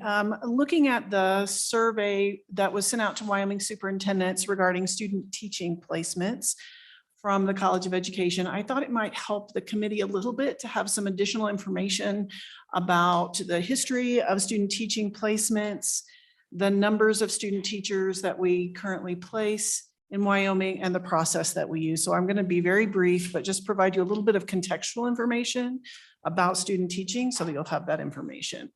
So I've been at UW since 2002, and starting in 2004, the College of Education started placing student teachers in a limited number of school districts. This was an administrative decision that was made. I was an assistant professor, didn't have much to do with that decision. But basically what that meant is that we were placing student teachers in cohorts in larger communities. This made supervision of the student teaching experience by faculty financially possible. And also meant that students could share living environments and limited the financial burden on them, as well as just having the opportunity to have other student teachers in a building, which we found also quite valuable. However, that did mean that we were not placing in a lot of districts around the state, and it was a sore loss to us and to our student teachers. So starting in 2017, the College of Education started placing student teachers in school districts that were members of the Wyoming School University Partnership. And that meant an increase basically from placing in 9 districts around the state to placing now currently student teachers in 30 of our 48 school districts. So that was quite a logistic leap that we took in order to make sure that we were providing the opportunity for as many school districts as we could to have student teachers. I also want to just note that there are teacher education programs at UW that are not in the College of Education. So the music education, art education, PE and health are all in different colleges. And so I don't really have much information about how they operate or place student teachers. And you know, the one of the roles that the partnership plays is really to ensure that we have a way to bring together school district and university personnel to look at data related to student teaching, to make recommendations based on those data back to school districts and also to the university. So we have, the partnership has a student teaching steering committee that does exactly that. We've now met for 3 semesters in a row, looking at data and making recommendations on both sides. Also, I wanted you to know that we currently are placing a little over 200 student teachers a year. And so that number is down from several years ago. That's a nationwide trend where we're seeing fewer young people choosing to go into education. Perhaps you're aware of that already. And I also wanted you to know that the process for student teacher placement starts with the student. So the student fills out a survey in which they indicate their top 5 choices of districts that they would like to go to. And we encourage them, if possible, to say, I don't care where you send me, I'll go anywhere you'd like for me to go. We have very few students who take that option. And I would say largely it's because of the cost of housing, right? Because we can't place everyone in Laramie, in Albany County. And so we send them out across the state. They have to pick up stakes, move out into the state during their student teaching semester. And so I really, I think it's important for you to know the process that we use for placing student teachers, and that we do start with the students' preferences first in terms of what district they go to. So often students are wanting to go back home, which makes sense. I would do the same. And often that motivation for where they go is predicated on having a place to live. So if they're from Casper originally, they might want to go back to Casper, or maybe they've got an auntie who lives in Bighorn and they can live in her basement, something like that. So that's where we see students really having the say in where they go, which I think is pretty important. So I'll stop there and see if the committee members have questions for me or additional information that I could provide, or maybe Dean Thomas wants to add. Representative. Mr. Chairman, thank you. So And you guys might have provided this last time. So if you are to look at the best of the best of teacher prep colleges and courses around, or colleges around the country, how much student teacher time did they provide, and how does that compare with what we do? And then even on a broader note, I think we heard this clearly, and I think it doesn't matter what, probably doesn't matter what profession you're going into, right? When you come out of college, there's like this huge learning curve, right? It's the difference between learning some basic tools and then actually facing the real world. But are we providing enough student teaching? So one, what's the best of the best do? What are you guys doing time-wise? And then what should we be doing?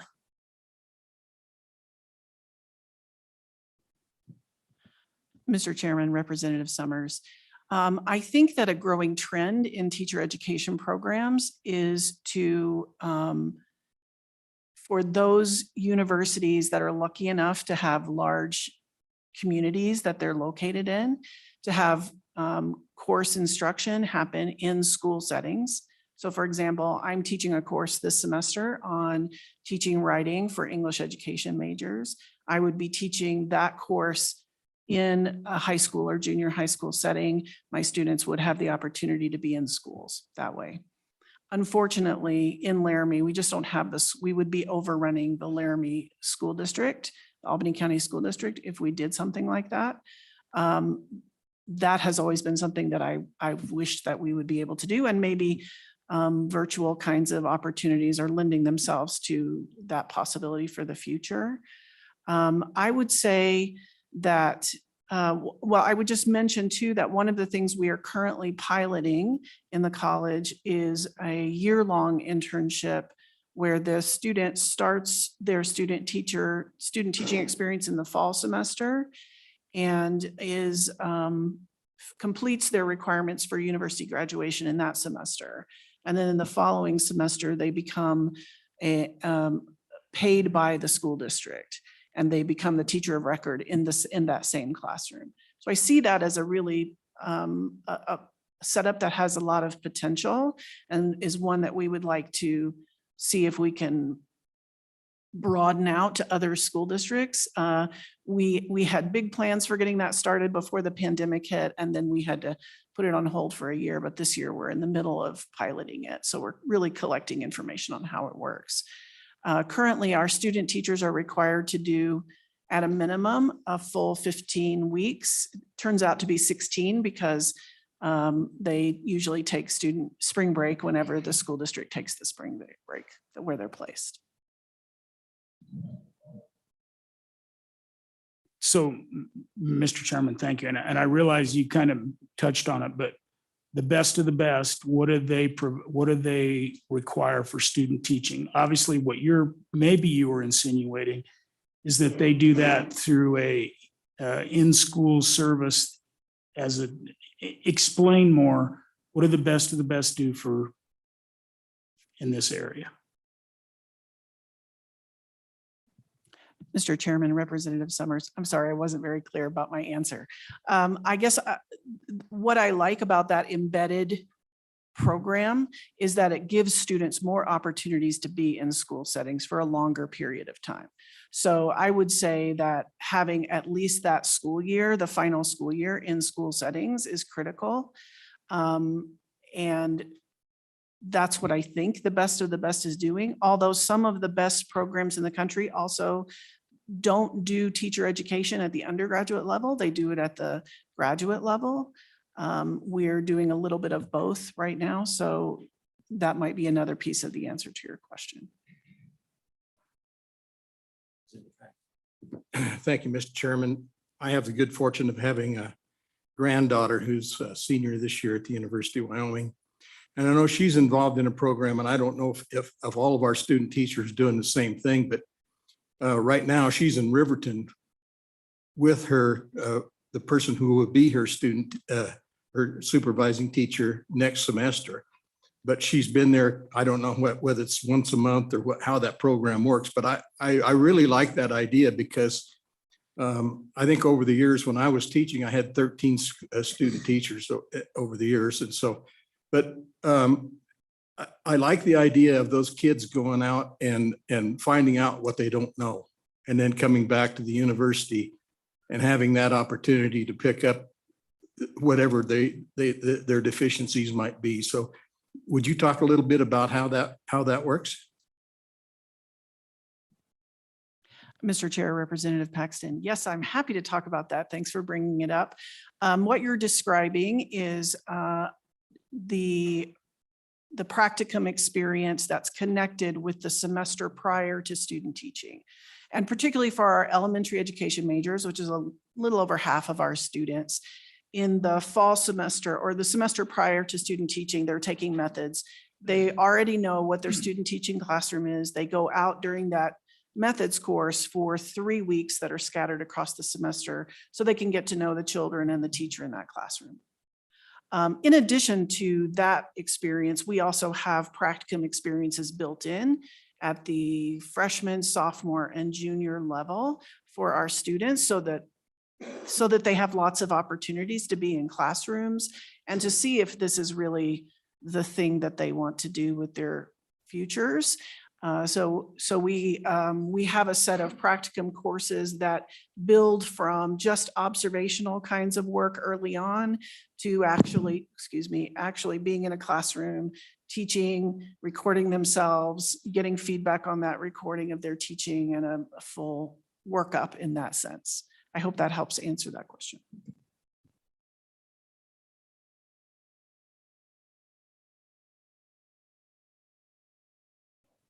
Thank you, Mr. Chair.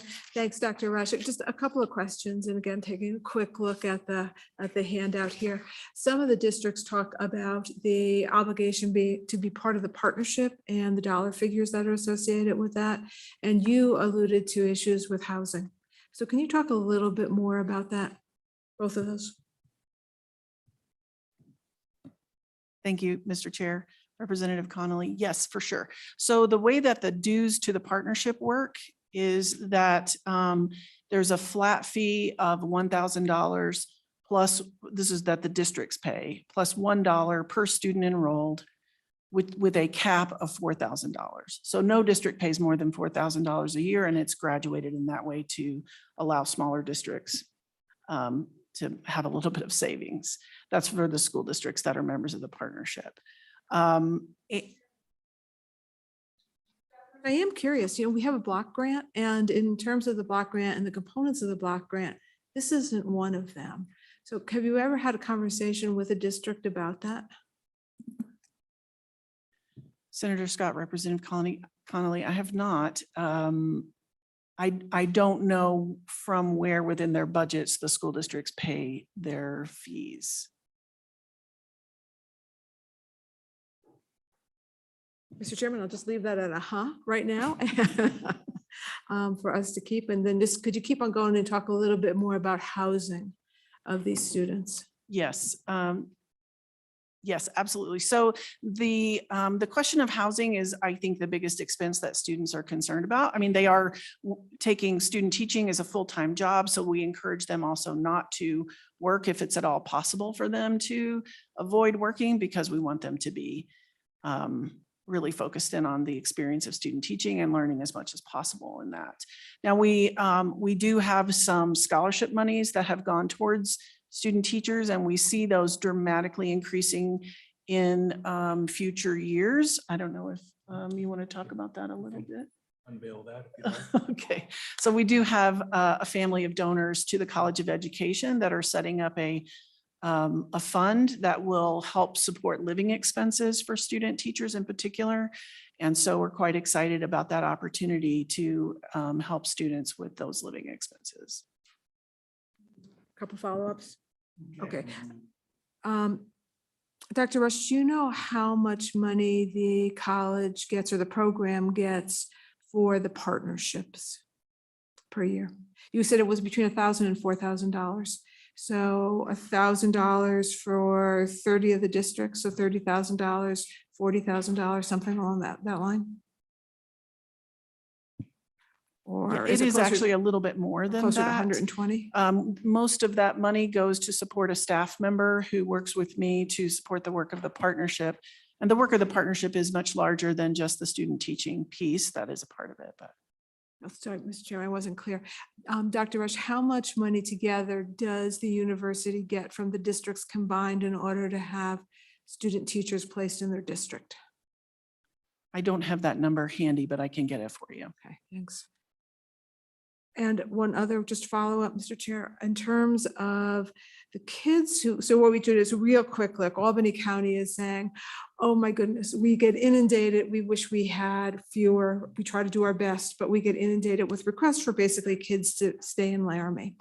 I'm curious about the experiences of those students who get placed out in the state versus those in Laramie in terms of them ultimately getting jobs in the state, or those other kinds of outcomes. Do you ever measure outcomes of the difference between those kinds of placements?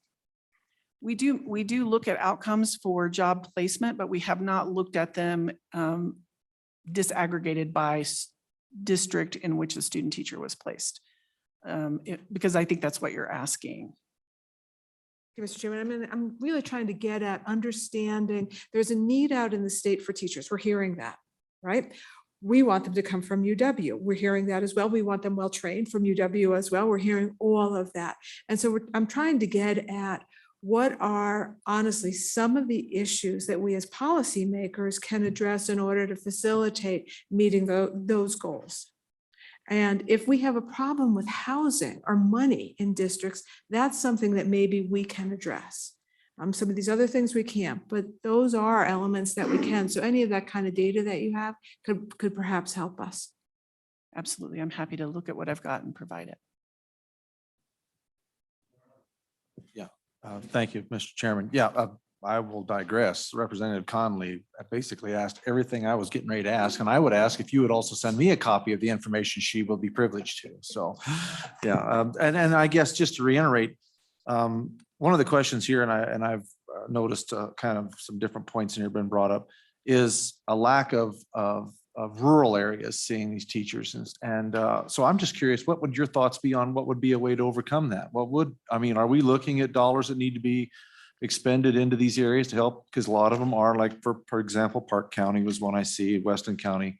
We're also noted that if, housing and expense was there, but are not necessarily in Weston, but just the lack of availability in Weston. But what would your thoughts be on how we could overcome some of those obstacles that we face in getting kids to be able, or not kids anymore, I guess, young adults, educated, into these communities and help them to be able to have housing? Just some of your thoughts I would appreciate. Mr. Chair, Representative Nyman, that is an excellent question. I'm so glad you asked it. One of the things we've talked about for many years in the College of Education is perhaps having funding to purchase apartment blocks in particular regions of the state so that students could more easily move into them for a short period of time, 4 months, and then move back out. That's one thing that would take some funding, which we don't have. I would say some of our school districts do have teacherages and they make them available to student teachers, which we really appreciate, but not very many of them do. So I don't know if you want to add anything to that.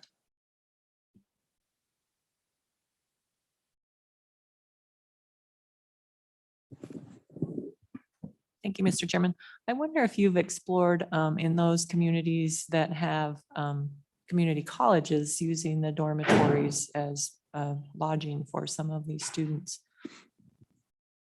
Mr. Chair, Representative Newsom, we have looked into that. I'm not sure why, but our students, we always offer them that option that if there's a community college in the area, they can contact the housing office there. Our students are very reluctant to do that. And I'm not sure why. Maybe it's that they're seniors and they don't think they should be living in dorms anymore.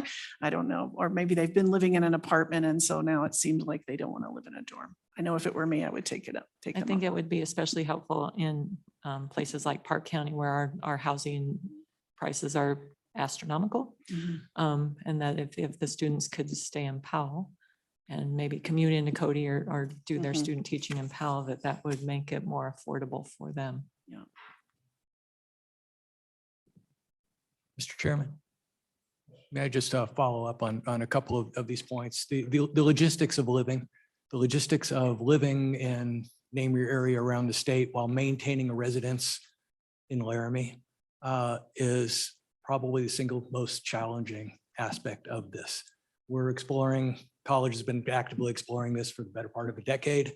We're looking at it in different ways right now. And this all does tie back to the importance of the apprenticeship process in producing outstanding teachers. We want to be producing master teachers. At 4 years, we're producing novice teachers. And those novice teachers we're going to ensure are enriched by a more systematic, more engaged apprenticeship process over a longer period of time. However, those logistics dictate. That is a goal that we have. We are also in a position to want to be investing in our human resources to ensure that the induction period, the first 2 years our students hit the classrooms as a full-time teacher, are fully supported, that they have a great mentor, they have great connections back to the college, and they're receiving support in the most difficult part of their career. And this is when they're a new teacher. And we keep asking, are we preparing teachers to do, today we're talking about reading. Well, we are, but these are novice teachers and we need to remember that. Beyond that, then after year 2, bringing our teachers back into a systematic set of professional development opportunities that are tailored to the local settings in which they're teaching will also be a key part of that. And these are all things that we're working on actively. And I look forward to being able to work with you and share more about some of those initiatives as we go across the next month. Mr. Chairman, thank you. And this is a comment, not a question, but I'm really uncomfortable with the fact that the university charges districts to basically finish the education that is the university's responsibility. I certainly understand the challenge on the housing side, that's something that we all, collectively need to figure out to make it more suitable, but that there's a flat out fee to belong to a club to get a student teacher. I got a real issue with that. Mr. Chairman, Representative Summers, we are not wed to that model. Dr. Rush and I have explored alternatives to that. And I completely appreciate the discomfort that's associated with that. And the optics of it are terrible. I get that. And it's something that we will be working on directly to address in ways that are equitable and also inclusive of all of our districts across the state.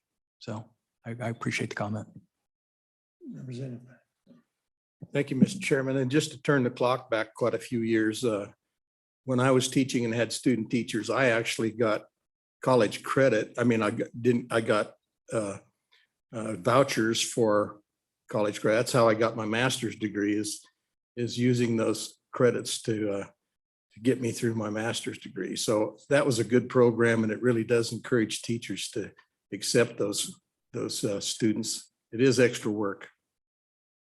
Mr. Chairman, Representative Paxton, thank you for that. We're revisiting those days in some ways around exactly how we're going to be supporting the mentors that oversee, the supervising teachers that oversee our student teachers. And those elements will be a key part of the new way that we're going to be approaching this. So thank you for the observation. Thank you, Mr. Chairman. I'd just like to say thank you. I think I said something at our last meeting that was pretty quick. And I said, I'd like to see culture change and I'd like to see some of these things changing over there. And you said, culture takes a little bit of time. And I appreciate that. But I will tell you what I'm hearing and I'm hoping to see as we move forward is the commitment that you're providing on this. Just even so much as the discussion about districts paying and your immediate response of, we're not wed to that. We'd like to see what else we can do. That's really important to me and I think the rest of this committee. So I'd like to say thank you that we're already seeing some changes and some model changes that are going to be beneficial, not only for us as a legislative body, but the teachers and thus the kids. So not much of a question, but Mr. Chairman, I just want to give credit where credit is due. Thank you.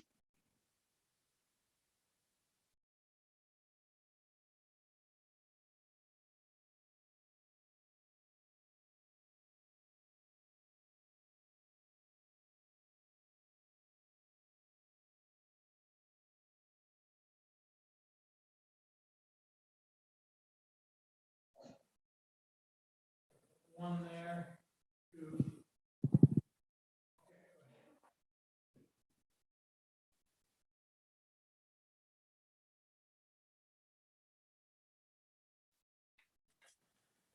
I was going to say good morning, but good afternoon.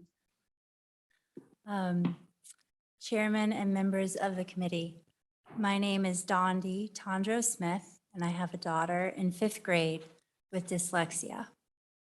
I am from Teton County School District number 1, and I have traveled here today to urge this body to amend legislation to include clear guidelines for early universal screening, timely interventions, parental notifications of reading difficulties, and professional development funding for all teachers. Our family's educational obstacles began in 2nd grade. Despite our efforts, there were delays in timely services. We were told, we were told the reading interventionist schedule was full and assigned to a paraprofessional. It took 7 months for our daughter's individual education plan to be approved. No one ever acknowledged or asked if dyslexia ran in our family, which it does on both sides. No one uttered the word dyslexia, let alone recognized our daughter's unique dyslexic profile. The principal repeatedly discouraged an IEP and told me, "You're in danger of stigmatizing your daughter with special education for the rest of her academic career. I have 30 years of experience in teaching, and you are making a grave mistake." The following year in 3rd grade, our daughter began to come home from school crying. She pretended to be sick, reporting stomach aches, and kept asking us each morning if she had a fever. Our daughter made less than ambitious gains in her reading progress.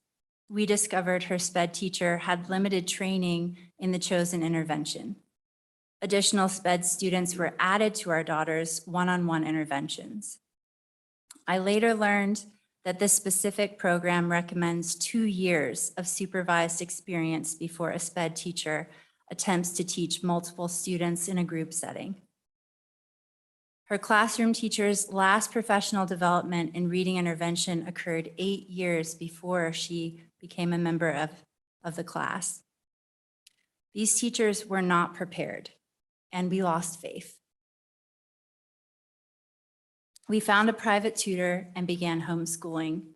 We knew 3rd grade was way too important to get wrong, and we were unwilling to risk our daughter's mental and emotional well-being or this pivotal year of reading intervention.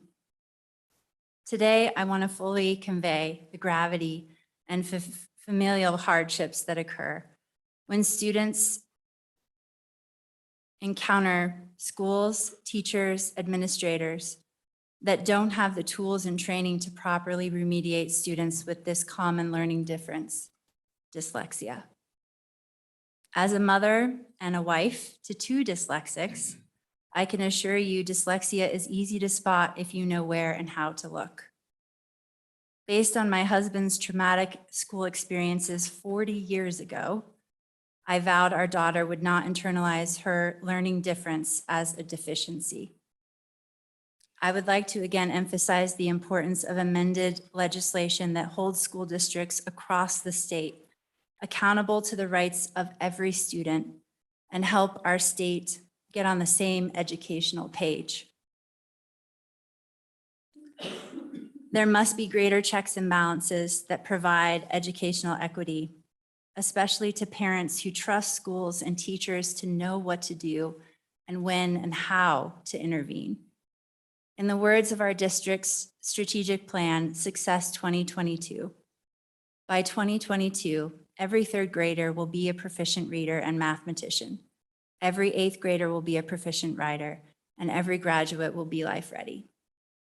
How frustrating this strategic plan feels when your child is the struggling reader who hasn't been identified as needing services and isn't close to reading at grade level by 3rd grade.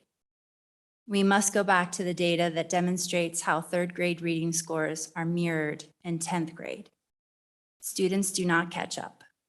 Missing the K-3 window can be catastrophic.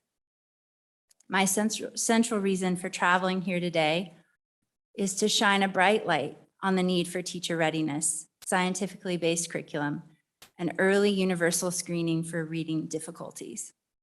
I represent many families from our district who have, are, and will experience similar versions of the same story. These holes in policy are painful and create for many families an impossible series of decisions. Looking ahead to middle school fills us with fear. Being the parent of a student with a learning difference is difficult enough.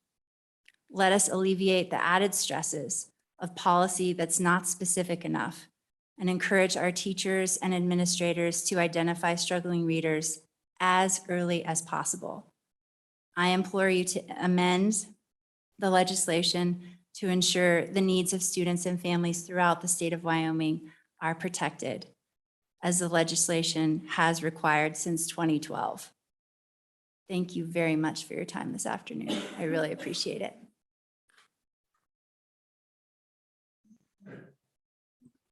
Open to any questions. Seeing none, I will comment that I think the committee hears and understands what you're talking about, because it's a problem right across the state. It's the bill we've got before us this time is just a start. So keep after us. We're going to keep after this topic till we start seeing success on it, because it's probably, teaching reading is probably the most important thing that we do in the school systems. My With daughter said math. she's happy. I'm sorry, Senator. My daughter said she's happy to come next time in my place. Keep the heat on us, but we're going to be pursuing this for a while, and it won't end with the particular bill this year. That's the start rather than finish. Thank you, Senator Thank Scott. you. Sure. Mr. Chairman, thank you so much for being here. I am curious if your daughter needed to be identified through an IEP before services were available, or were you able to get some interventions before having an IEP in place? Yeah, we started in Washington State in first grade, and we moved back in second grade.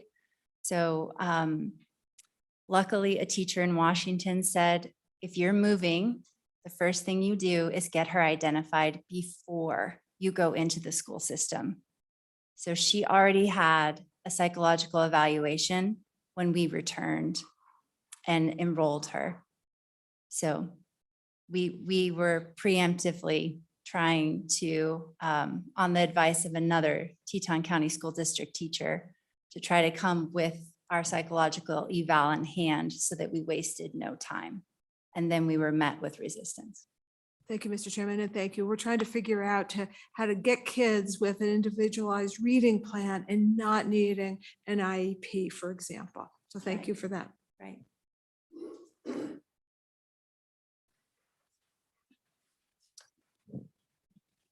Chairman and members of the committee, my name is Annie Putnam. I have a 15-year-old son with dyslexia.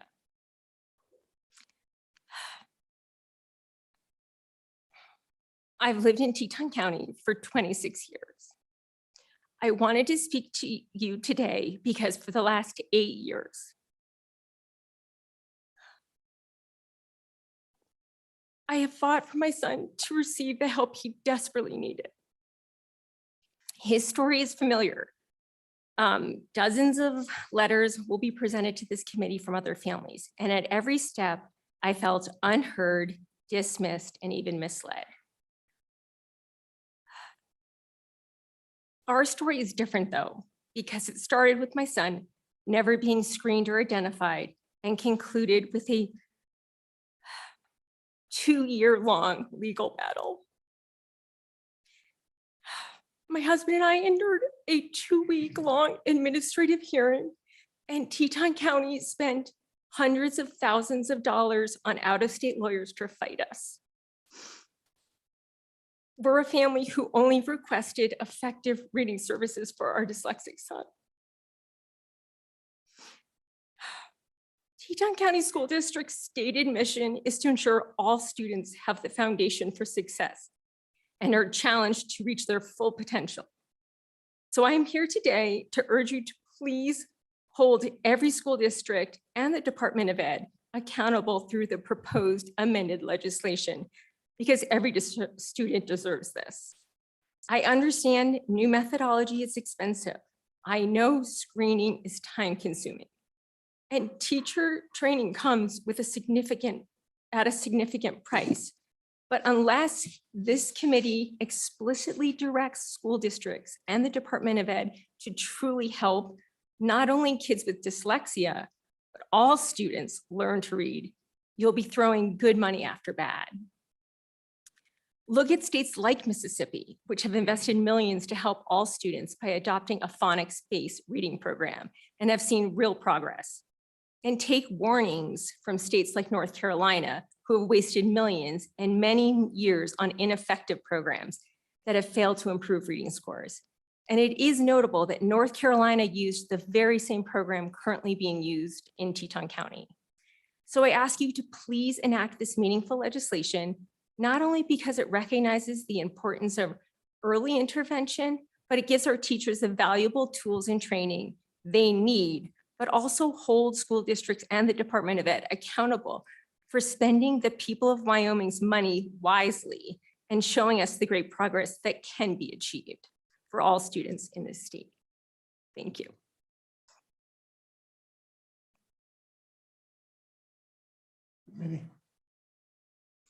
And let me respond to you that this is, again, this is a topic we're going to focus on, emphasize.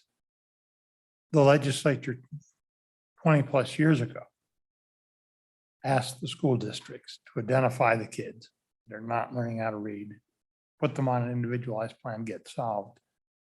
My perception is that some of the districts have ignored that. And we're looking for the handles to fix the various problems.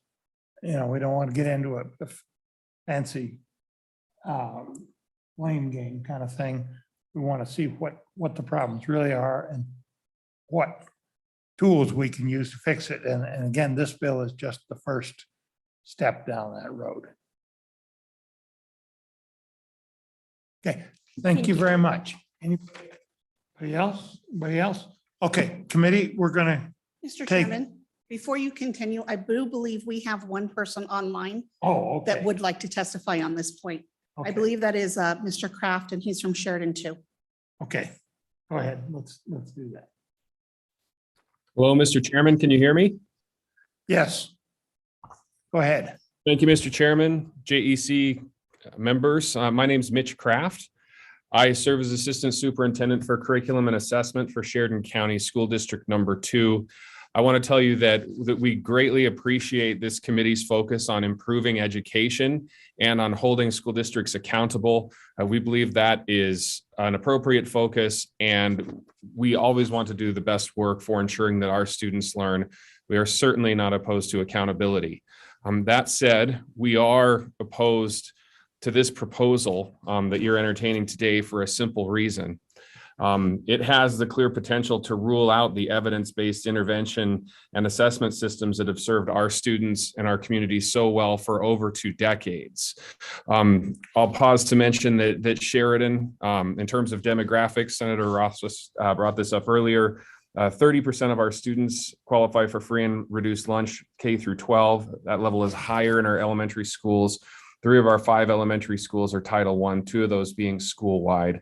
Poverty is definitely an issue for us, but we work hard to overcome that. Last session, yet your last meeting, Sheridan Superintendent Scott Stoltz and Principal Christy Gariffa provided testimony painting a picture of our district's sustained success in K through 3 literacy. I won't rehash that data at all, but our track record of success has extended over the long term. I would like to reiterate, however, that we're deeply concerned that our success and the learning of our students, more importantly, could be seriously compromised should this bill pass the legislature. Now, there's been a lot of discussion about screening this morning. Just a couple of details from our end. We screen every student in kindergarten twice minimum during the school year. These are formal screenings held one-on-one with the teacher. Some kids receive more. Annually in grades 1 through 5, our students are screened at least once, some of them up to 3 times a year. Our at-risk students in our most intensive interventions are progress monitored daily, every single day.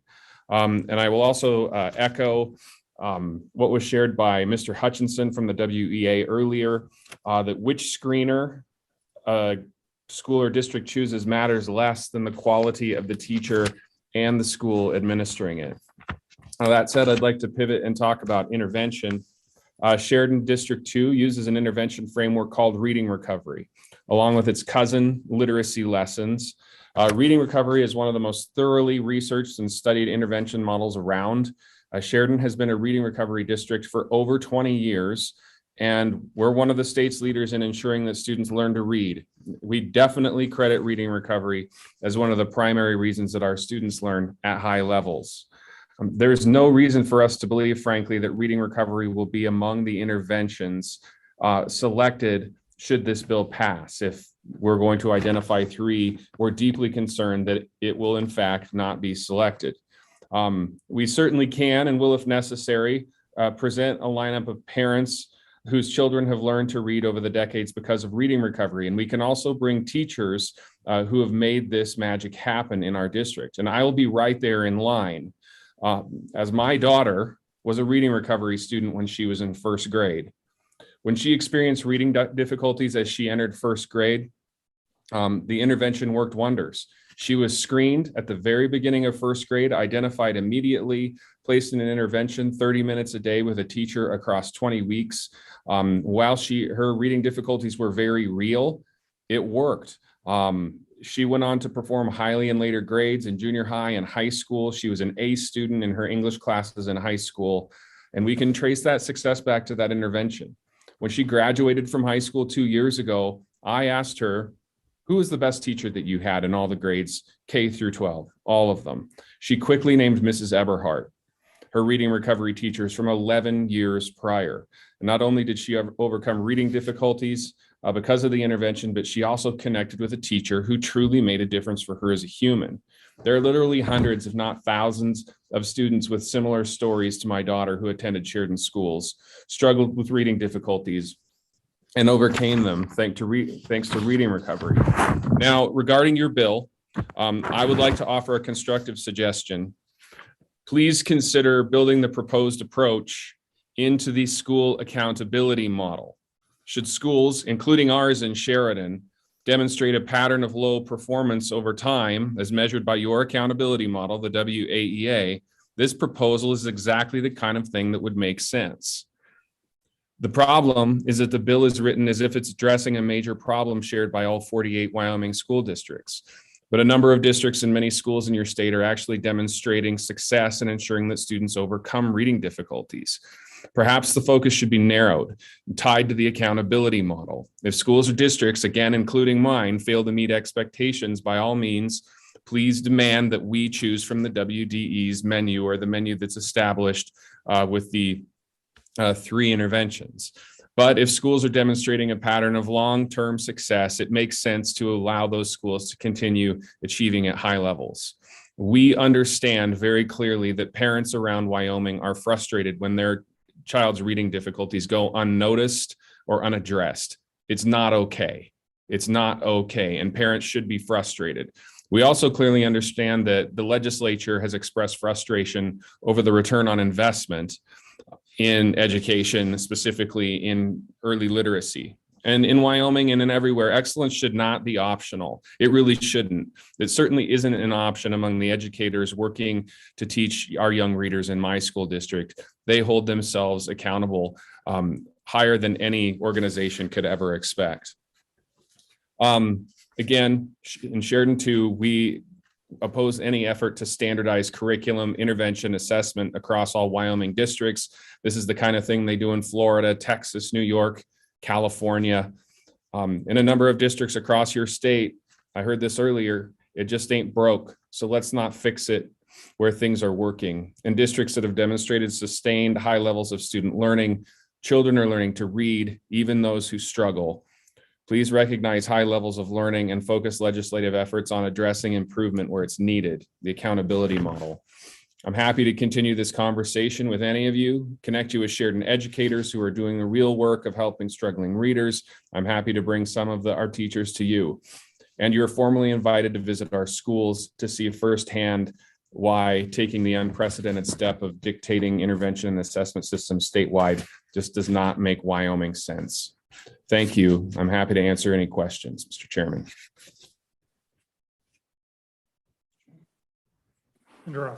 Thank you, Mr. Chairman. So I wanted to ask a quick question about reading recovery, and that program is a specific program with a whole language approach, and a lot of the debate, obviously, that goes into this realm is whether that's appropriate, or we had a presentation earlier for a phonetic and basically contrary approach. I understand the suggestion that there not be a single uniform model that's top down, and I have that concern with this legislation, but what I'm kind of hearing from the request that was made is that you don't want a top-down model, but you're going to use one model only for your district, whether it works for everybody or not. That's kind of what I heard. So my question is, if whole language through reading recovery does not quickly work for a student, do you immediately switch to a phonetic-based model or an alternative model? Thank you, Mr. Chairman. Senator Rothfuss, great question. Whole language is, I believe that label is, things have evolved since then. Reading recovery definitely was born out of the whole language movement, but has evolved greatly since then. Reading recovery is not the only intervention we use in our district. It works roughly 90% of the time for our students. And when it doesn't, we take further action to try and find other remedies. Now, I can tell you that we have identified, and this actually came from junior high teachers in our school district, some gaps in our students in terms of phonics instruction. We started working on that last year, providing focused professional development to our K-2 teachers, going clear back to the beginning to make sure that they are being more deliberate about screening for the bundle of stuff that is phonics instruction, and then that we have an actual focused curriculum that's being implemented this year. We are not hardcore disciples on one side of the reading war. You have all probably heard of this, that there's a big battle between two sides within a reading war. We don't engage in that. We look at both sides and we choose what works. We try things, we pilot them. And in the case of reading recovery, we've been using it for so long that we continue to find great success. And those teachers are most highly trained. So no, it's not our only intervention. We're not opposed to phonics instruction. We are actively engaged in trying to enrich the oral language within our classrooms in alignment with the research shared earlier by Dr. Pugh. I hope that answers your question, Senator. Yes, thank you.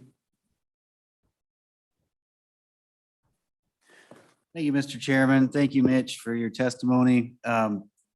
If we were to amend out the portion of the bill that mandates that the State Department of Education pick 3 assessment tools, would the rest of the bill be palatable to you guys, or do you still have reservations about the rest of the bill?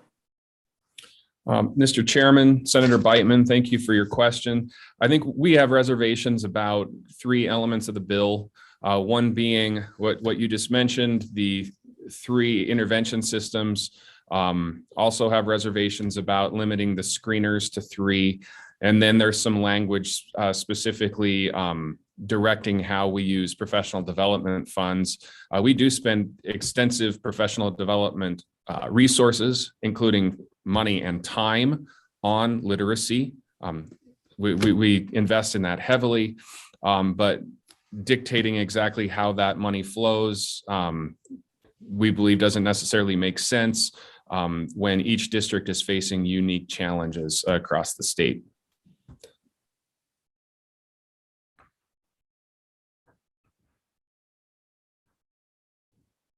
Okay, thank you very much. We appreciate it. Thank you. Committee, it's time to take a lunch break. When we come back, we will work the bill.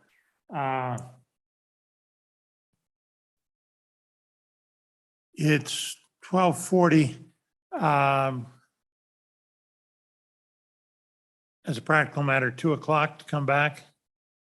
Mr. Chairman, that gives us an hour and 20 minutes of work. Okay.